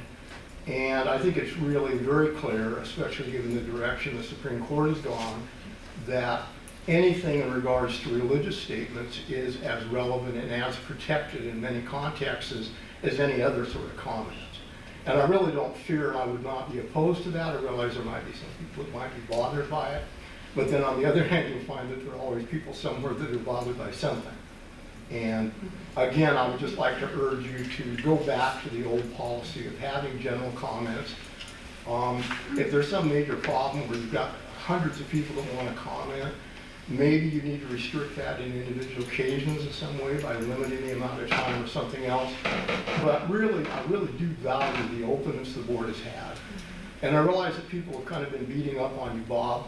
But on the other hand, I do have to say that I do appreciate that, especially in these meetings, you've pretty much allowed people to speak at length at times on what they wanted to regard to the agenda, and I just urge that you just open that back up to general comments. Anyway, thank you, Commissioners. Thank you, Dave. Sir, there. Richard?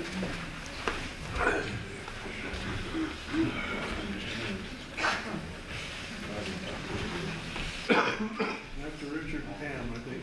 Okay. Hello, I'm Richard Kozlitsky in Coos County for 50 years. I think the reason that we gather here every couple of weeks, or you guys every week, is to conduct the business of Coos County. And I think that, that's what the comments should be about, input should be about. If there are issues that have not been on the agenda, the person could put those issues on the agenda, when they get here, in addition to the agenda. You can't do that? I mean, I have lots to say about a lot of topics, but I don't feel that I should be taking up the time that we are here to conduct the important business of running Coos County. So limiting our comments to the agenda items, is okay with me. I think that's the important part. And I'd be glad to talk about any of the other items if anyone is interested. Thank you. Yes. Oh, wait, Pam's next.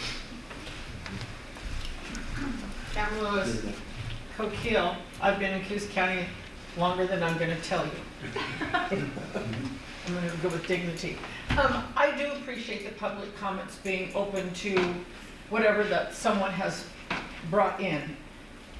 What I would love for you to do, let me go back and clarify that. I didn't state it clearly. I would like to go back to public comment being open to any topic that they want to discuss. I would also encourage any participants in that to email each of you with their questions if there's long questions that want to be having a discussion over, subjects they want to have a discussion over. So I would encourage individual conversations with commissioners. They're humans and they guide us, and we need to get to know you. So I would encourage that. I would like to ask you to put up a 3-minute clock so people can tell. We don't know how long we're talking. We get to flapping and we're not making a point, and then you have to cut us off and then we're mad. So a 3-minute reduction clock with big print so all people can see it. I would ask for that to help move stuff along and to help guide those of us who are speaking. And I thank you very much for your time. Thank you. Diane?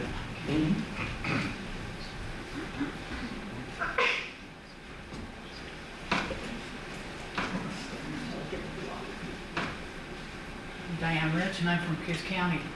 I just want to say that it's been very nice since Bob has been the head of the commission's office. I really like the whole difference of the feeling that's in this office. It's much more friendly. It's easier for us to talk to you than it was with the other commissioner. Now that Rod is on the commission, that's been very nice. I think it's a really decisive decision to change everything over William's prayer. I don't think he did the right thing personally. I think that he should have gone along with your decision, because battles come and battles go, and you can't win the war every time. But it is important to allow the people to speak when they want to speak, because things come on. And you need to be as aware of them as the people are willing to tell you. And if you close that door, they won't tell you things that are really important, Bob. You'll be closing the door that you really need. So I encourage you to consider that, and I appreciate the way that you three have been acting together and the things that are going forward and the ability that we had to come in and speak with you, to engage, is very much appreciated, so thank you. Sir over there? It's gonna be real quick. Real quick. Susie Kirkendall from the Coos Bay. I just have an observation. Can we put this moment of public speaking towards the end of what your business meeting is? It has been that way in the past. And because that way the business can be conducted. I worked at a county office. I know you guys have all got to get back to your offices and go to work. Yeah. If the business can be conducted first, and then that moment of being public, to bring forward publicly what concerns a lot of people. Just a thought. Yeah, it used to be, well, it's gone back and forth all over the place over the years that I've been here. Not too many years ago, it went from the first part to the very end. And people didn't like that because the business had already been taken in hand, and then they wanted to comment about it, and there wasn't any comment during the business part. So if you have business comments during the business part, it already gets taken care of. Then if you have something else, maybe it would be at the end. That's my thought, is that you are so gracious But in it's allowing us. not business items on the agenda. Those items that aren't business related to the agenda of the meeting could be placed at the end. Yeah, right. But before, there wasn't really any public discussion about the items on the agenda, which frustrated people. But you've accommodated that now, which I think would probably eliminate a lot of what is aired at the end of the meeting in the public comments. There's some other things I'll talk about here in a second too, after Just a comments thought. done. Yes, sir.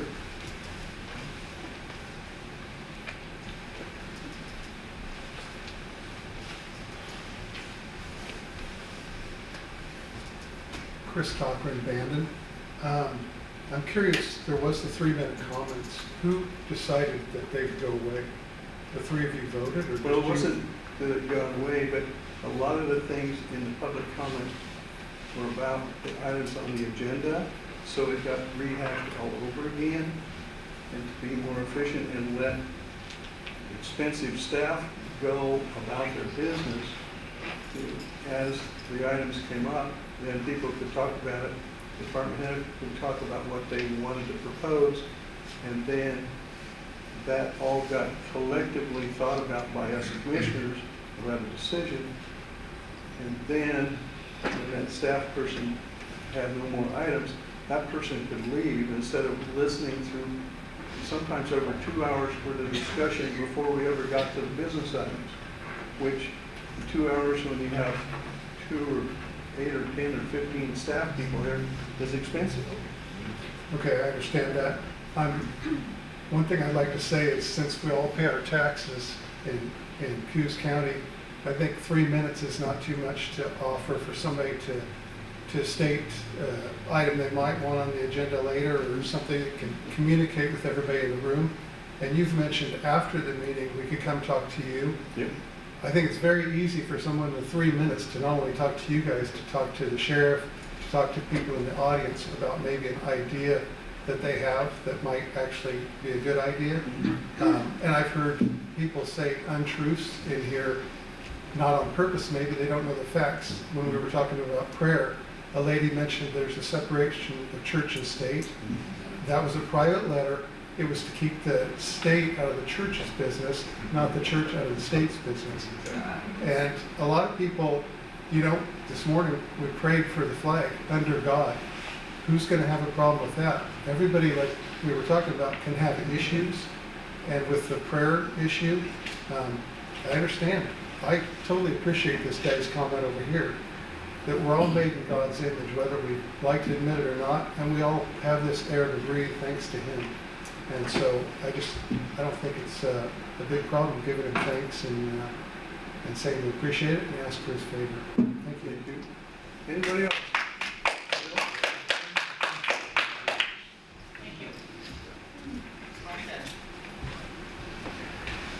I was just curious if you have researched other counties to see how they take in public comment. Because like I was on Deschutes County this morning because I was looking for some item, and they actually do not take public comment during their business meetings. They have other opportunities for public comment. So I was just curious if you've researched to see if somebody else has already kind of hashed this out, if there's better ways, if there's better forums. You know, I'm not opposed to public comment at all. I do believe it should be at the end of the meeting and not at the beginning of the meeting, just for these reasons why stated. It does save money. But I was just curious if anybody actually has done that. And then two, my understanding is anybody can call one of you to have a topic put on the agenda, and then you could put it on the agenda. Okay. Thank you. Anybody else? Yes, sir.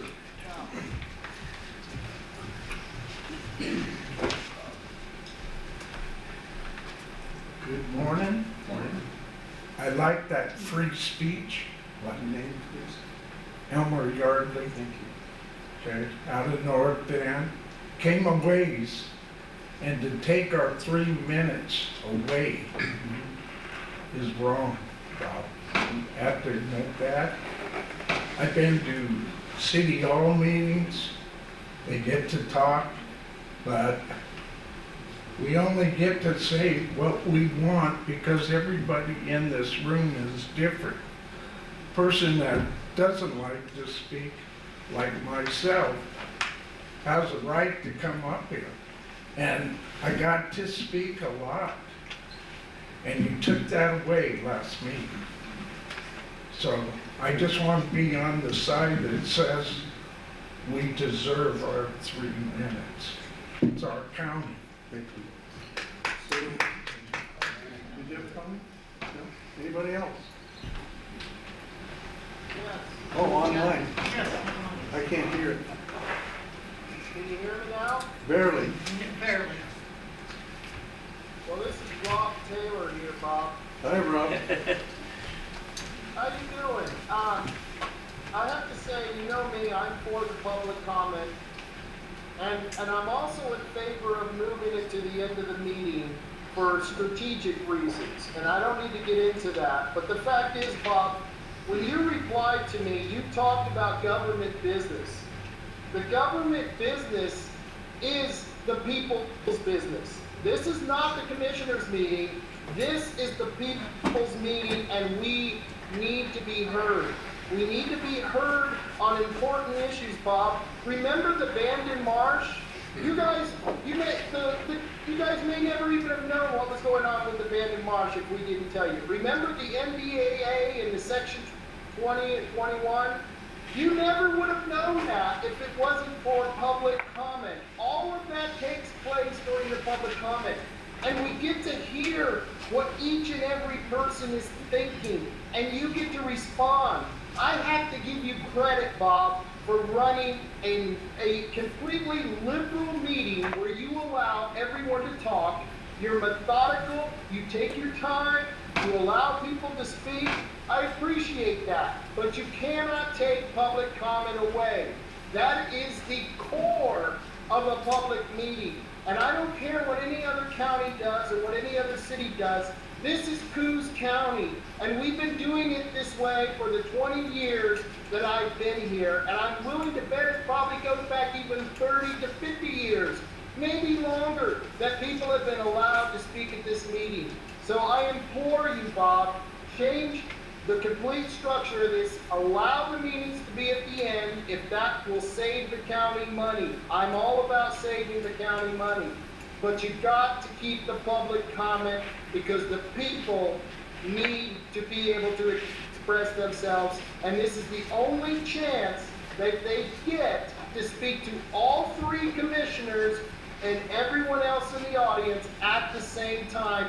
And what's more important, Bob, is that it goes on the public record for posterity, so future generations can read and see what the people were thinking in our county at the time an issue was going on or someone had a concern. Those are my comments, and thank you very much. Anybody else online? I tend to forget that thing. So, anybody else online? Anybody else in the audience? Okay, so what I sent to Mr. Taylor last Friday was, and he referred to it, I said the county business meetings are for specific county business. If someone would like to comment on a specific item as it comes up for discussion, then they will be recognized to speak on that specific item. Outside of county business meetings, we, the commissioners, the sheriff, the DA, assessor, clerk, etc., department heads, will certainly listen to any and all concerns. I receive multiple telephone calls and emails each day, which I answer as soon as possible.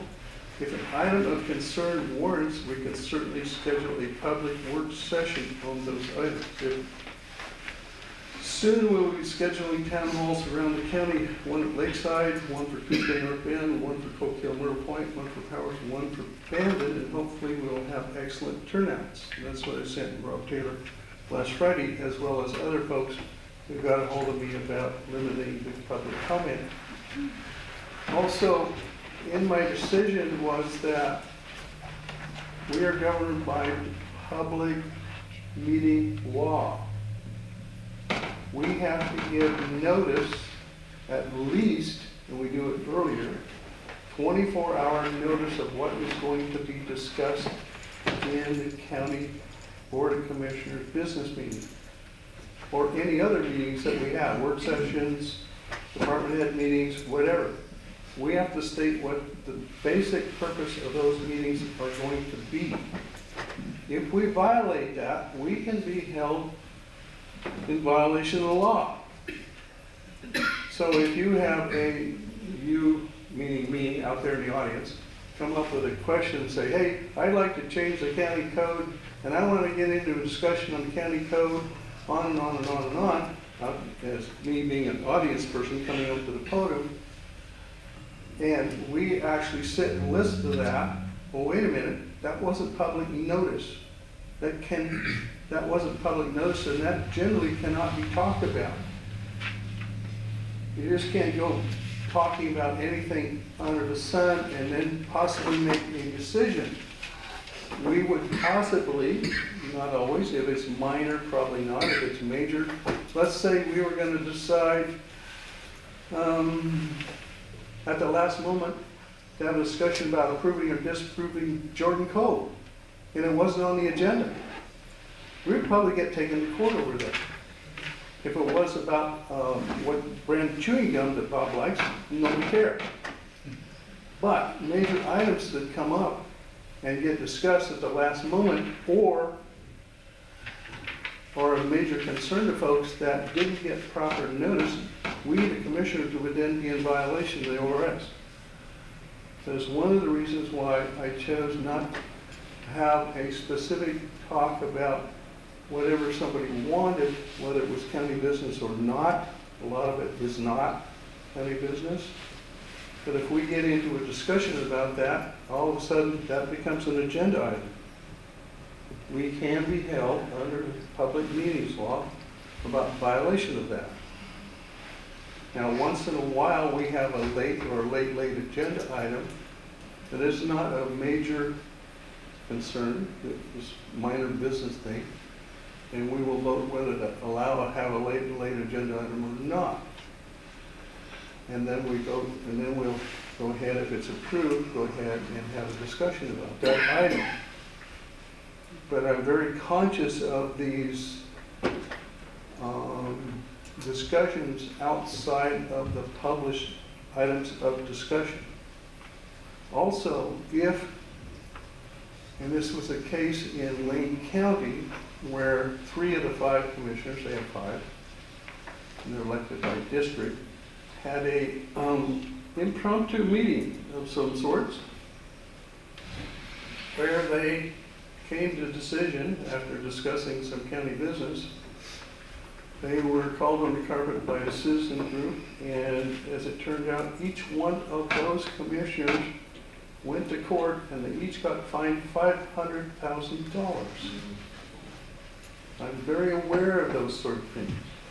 That's why, after thinking about it for quite a while about this public comment and not wanting to get astray and possibly being cited I thought it would be much better to have a discussion on each agenda item as it comes up, no matter what people thought about it. And then we take each person's thoughts into consideration. That's why it was changed. Now, thinking about it, if having the business meeting in the front and the public comment last, as long as it didn't get astray and you didn't ask for a comment about it from us, which is no different to call us on the phone or send us an email, okay, but we cannot sit here and go through some particular business that wasn't formally noticed. Okay? Mr. Thompson. I'm not gonna walk over to the mic, but I've been here since you were sworn in the first time. Public comment is public comment. I think the attorney can tell you that's not part of the agenda when you're talking. I mean, it's not what you got advertised as. The public comment, I think you're telling it all wrong, Bob. I don't think you're gonna get in trouble regardless what kind of public comments you take. Well, you also need to read the statute on what is allowed in a county business meeting and not. And public comment doesn't even have to be allowed.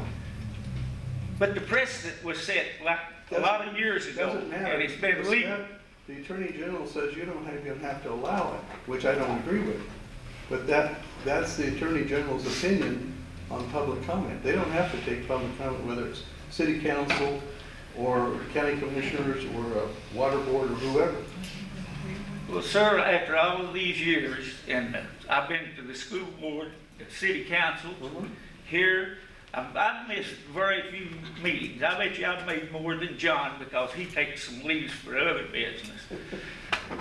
But that is not even real in any way. I don't know, let Nathan say, do you believe public comments, they can get in trouble and be fined $5,000 or whatever for taking public comment? That's what it is, but it's your opinion. It's your opinion. If we get into a discussion about it, I said. Well, we ain't talking about discussing nothing except maybe what happened today. Maybe I want to come back next week and get a clarification or something. I'm not allowed to do that, Bob. Under your deal. Anyway, thank you for listening. Thank you. You haven't had a chance. Matt Goldbanks, Coos Bay. I'm sorry I gotta call you out on this, Bob, because he's completely correct and I'm gonna go a little bit further. If there was any legal problem with a public comment turning into a late agenda item that therefore resulted in a decision that got a court decision against it, he'd know about it, or he needs to do research on it. That's an equivocation, and you know it's never happened. Almost, maybe not Deschutes, but almost every county in this state, I would argue almost every county in this country allows public comment at county commissioners meetings, city council meetings. I go to all of them, okay? Don't tell me there's some decision where someone's public comment turned into a major decision by the board that got you guys sued. Okay, it's absolute nonsense, okay?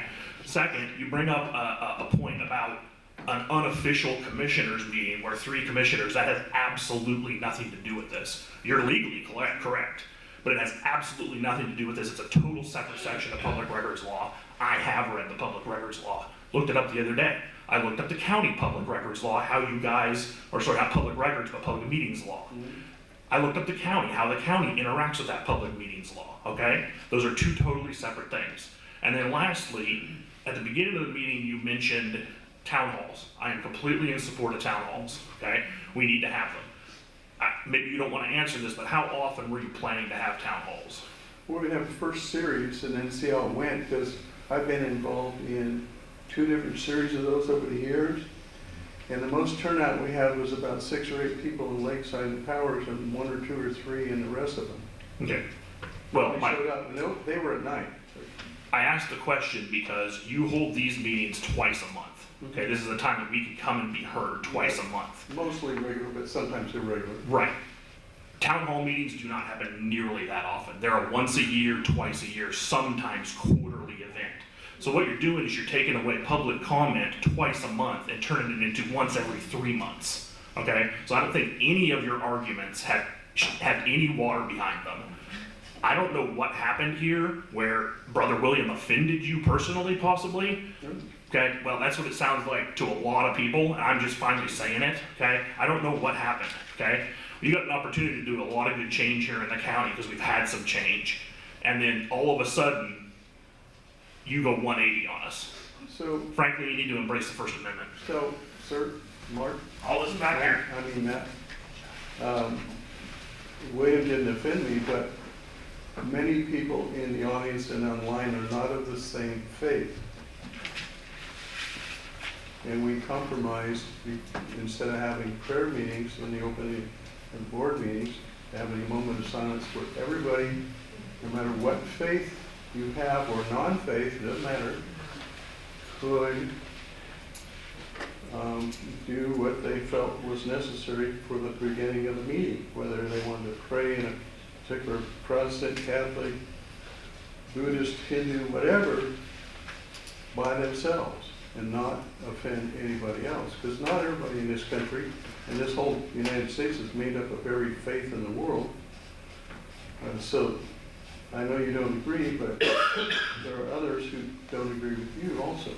And to be a compromise, that's why we went to a moment of silence. I didn't bring up the moment of silence.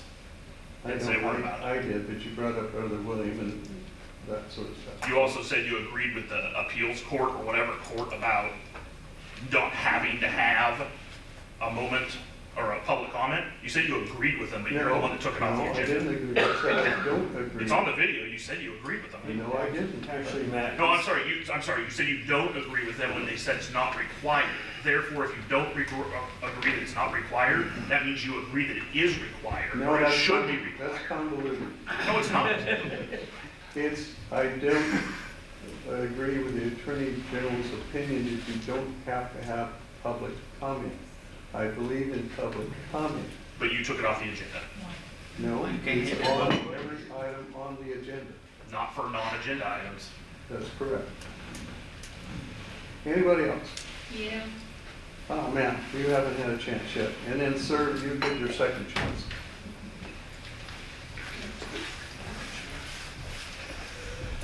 Hi, I'm Kelly Yardley from North Bend. I may be confused here, that's where I need some clarification, but I understand the agenda things when they come up. I think the idea of possibly the comments being made afterwards because of people having to leave is all workable. But when it said if someone comes up here and has a comment on something, I missed the fact that there was major discussion about it. Usually the person makes the comment and they sits down and there really isn't a back and forth on the comment from the meetings that I've observed. So for me, just sitting out here, it's like at least I get an understanding of what's going on with different people that I wouldn't know if there weren't some public comments. But I guess I'm confused because I thought I understood you to say that if a comment was made, you'd have discussion on that. And the public comments, from what I recall, are just public comments. Have I missed something here? Sometimes I do. A lot of times we try not to get into a back and forth with public comment. Right. Because generally it's one person's opinion against another, and back and forth, back and forth, back and forth. And then if you ask everybody in the audience here, they would have a whole series of different opinions. Right. Well, that's what Sometimes though, if it's, let's say Jordan Cove or the LNG or the container facility or something major like that, and that gets brought up, it should have been on the agenda item. Okay. And so anybody can get a hold of us and say, before, generally Friday at least, generally put out we cut off agenda items for department staff Wednesday at noon of the previous board meeting, or preceding the board meeting. And always, almost always, not always, sometimes we have a few items that come in that are important to the department head. They have to get this thing signed off for their grant or whatever, and they can't wait another 2 weeks, that kind of stuff, so we have late agenda items. But generally, it comes in on Wednesday, but so if you had something you went home and thought about, you'd get a hold of me or office manager, Bobby there, and say, I'd like to talk about this, and could we have this as an agenda item? Okay, if it's of relative importance to the county and would make a difference in the county, sure, we'll put it on the agenda. Okay. Well, I guess where I was confused was, I thought I understood you to say that if someone had a public comment and you responded to it, that's where you would have a liability. You can, yes. And I just had not heard a lot of responses from the board on any of the comments that I've not been here all the time, but from the times that I've been here, there hasn't been a back and forth that would jeopardize your position, from what I understand. That's why most of the time, I at least don't respond.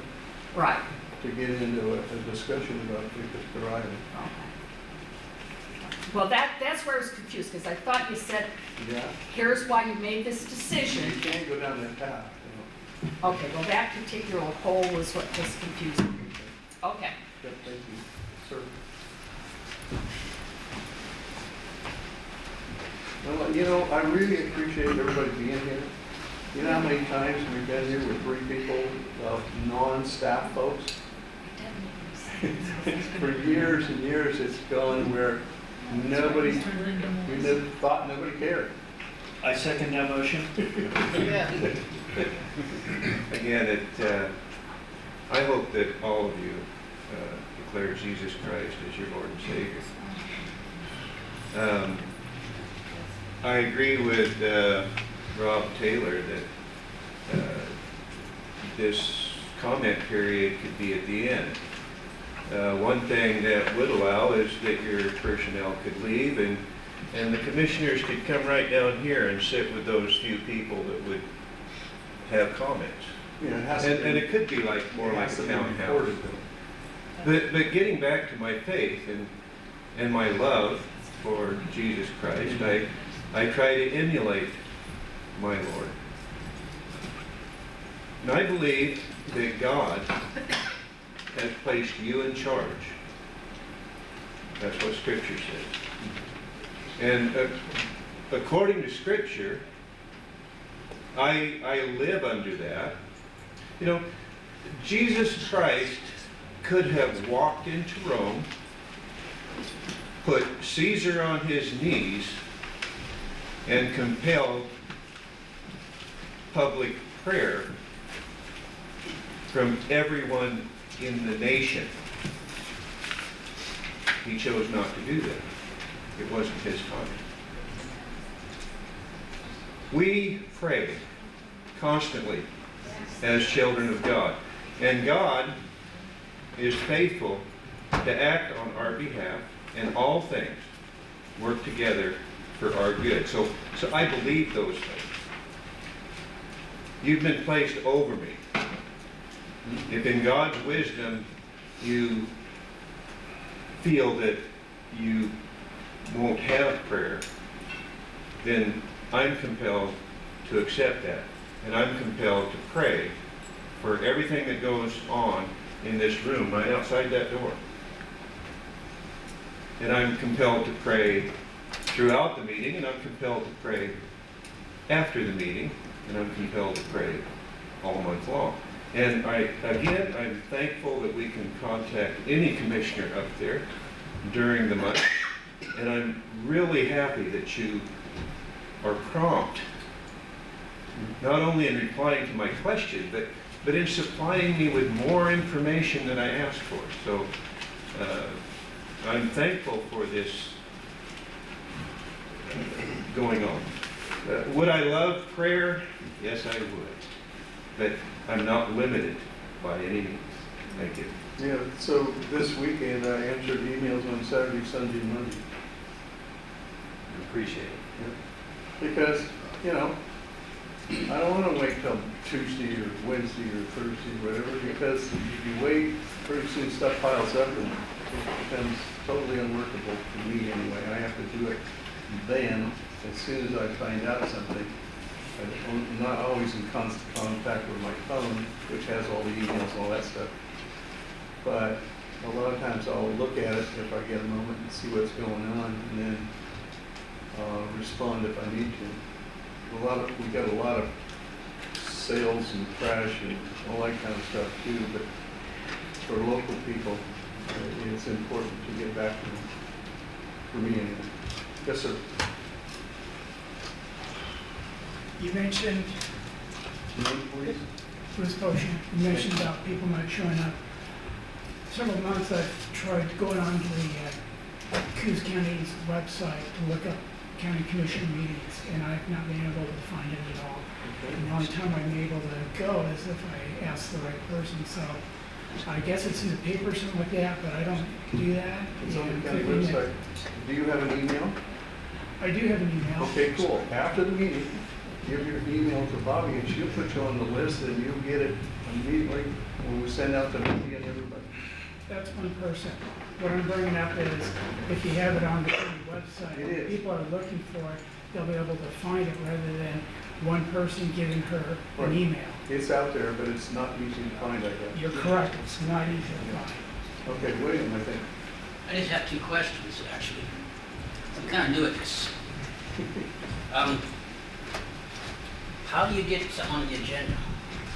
First of all, Well, call one of us. just call one of you and ask them to Yeah. put it on the agenda. Okay.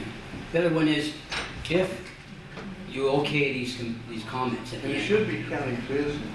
Yes. Yeah. Or I think what I believe is county business. So my question is this: if I come in here and do a prayer at the end of the meeting, would I get thrown out or stopped? It's probably not advisable because people with different religions in here may have their feelings Right. hurt.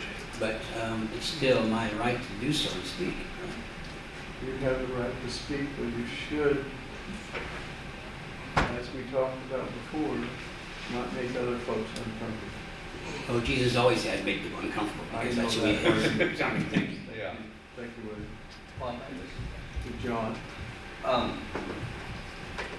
Typically, we have used the idea of a late agenda item to discuss something of relatively little importance, but something that had to be dealt with before the next board meeting, which would have been another 2 weeks. A thought about something like that, maybe an opportunity to get a grant for which you had to approve or apply for in a very limited time frame. I think this item that we approved for discussion as a late agenda item fails to meet the historic criteria we placed on late agenda items. Clearly, it's of interest to a lot of people. Clearly, a relatively selected few were here knowing that this was coming up. So I would hope that we could discuss this at a work session to be scheduled in the near future, not at a Board of Commissioners meeting where other items are discussed and we have a lot of staff here. They're expensive people, and nothing we're talking about right now has a lot to do with the business they conduct for the county. I think we also have to take into consideration that there are other points of view regarding which God you worship, or if you even worship a higher power. And I don't know that that's here present today. I would like to ask, I will withdraw my second to the motion, and in hopes that we could reschedule this visit for a work session specific to one thing, and that would be public comment. In my view, we've already dealt with prayer. And get that done as quickly as possible. If I may, I just wanted to note that there was a mix-up between Commissioner Taylor and I that this was going to be an agenda item. And then I did advise that he brings it up as a late agenda item. I just wanted to make that clear. Now, I have no issue with this going to an agenda, but I just wanted to say that. And I'm not criticizing, I was aware of that, and I'm not criticizing the fact that, but it did indeed come up without notice to a lot of people in this county, and I think it's evidenced by today's discussion and the fact that we've been here quite a while discussing it. I think it deserves a bigger and noticed meeting, not regardless of how it happened to become a late agenda item. It still is a late agenda item. People didn't have notice. So I withdraw my second. Rob, you had something? Yeah, based on commentary that I've heard, that I've received on email, I have several emails here that I won't further belabor the time today, but suffice it to say that they're all strongly, ardently in support of the idea of a free public comments time when public comments are not constrained to items that are on the agenda. I think people feel that it's very important for their thoughts to be heard, even if they're not on the agenda, and that the thoughts of the people of Coos County are in fact county business to one measure or another. Second point I wanted to make is that the law is rather murky on this point, that comments from the public are not a discussion until we as commissioners engage the discussion and have a back and forth. We have control over that. Third thing I would say is that I think that the insertion of public comments in the context of the agenda item concerned is very effective. It is effective for time management purposes. And what we could do is, with public comments traditionally or held at the beginning of the meeting as they traditionally have been, we could limit those public comments to non-agenda items. We could say public comments at the beginning of the meeting are not for agenda items. Those comments will be taken in the context of that agenda item. That could be effective for time management. I also am open to the idea of public comments being at the end of the meeting. I think that Commissioner Sweet's idea of holding a work session specifically on this topic is a great idea, because I am confident that the preponderance of input in such a work session would be in support of freedom and liberty in regards to public comments. In other words, that they not necessarily be constrained to agenda items only, because again, the thoughts of the people of Coos County are relevant to the county. And the last point that I want to make is I've heard repeated references to the public comments being about prayer or religion. Nothing could be further from the truth. That's not an intent that I ever had. And I believe that no matter what the topic is that the public wants to comment on, those are valid and should be heard by the board. So with all that said, I'm willing to rescind my motion, and I am willing to submit a new motion that we schedule a work session around this topic. Okay. And I second that. Yeah. So with that, we move on to commissioner comments. All in favor of it? Aye. But they were withdrawn, so you don't really need to vote with them. You want to say what you've been up to the last couple of weeks? Yeah, last couple of weeks been again a lot more meetings. I have I'm going to look at my schedule here because I've been out of the office a lot of last week at Association of Oregon Counties County College. which continues to be a productive investment of time and travel. We are, I'm looking forward to even more. I learned more about roads this last week than I even knew that I didn't know. So that was phenomenal, and it's a great opportunity. And I appreciate everybody being here today and participating in this very important process of this meeting. Thank you. John? The biggest thing I've done in the last couple of weeks, it seems, has been participating in a lot of discussions at the state level about the future of some forest lands called the County Trust Forest Lands. And I've mentioned this before, these are lands the counties took back in the late 1930s, early 1940s for non-payment of taxes. Largely, the lands had been burned over or harvested, and because in those days trees were taxed just like homes are. Every year you had to pay on the value of the tree. And the rotation was like 100 years. So no one really wanted to pay taxes for something neither they nor most of their children would ever live to benefit from. So the counties received over 600,000 acres of these lands back. The state came up with a program under which they would manage these lands, and they took possession from the counties. They were to manage them primarily for harvest. Over the years that has changed. The harvest for proceeds were supposed to be returned after deduction of a management fee to the counties for distribution to the various taxing districts within the county. This would include schools, ports, airports, whatever taxing district we have. Over time, the Board of Forestry changed the way they manage those lands so that recreation and environmental concerns were the primary uses of the land, and the payments to the counties suffered.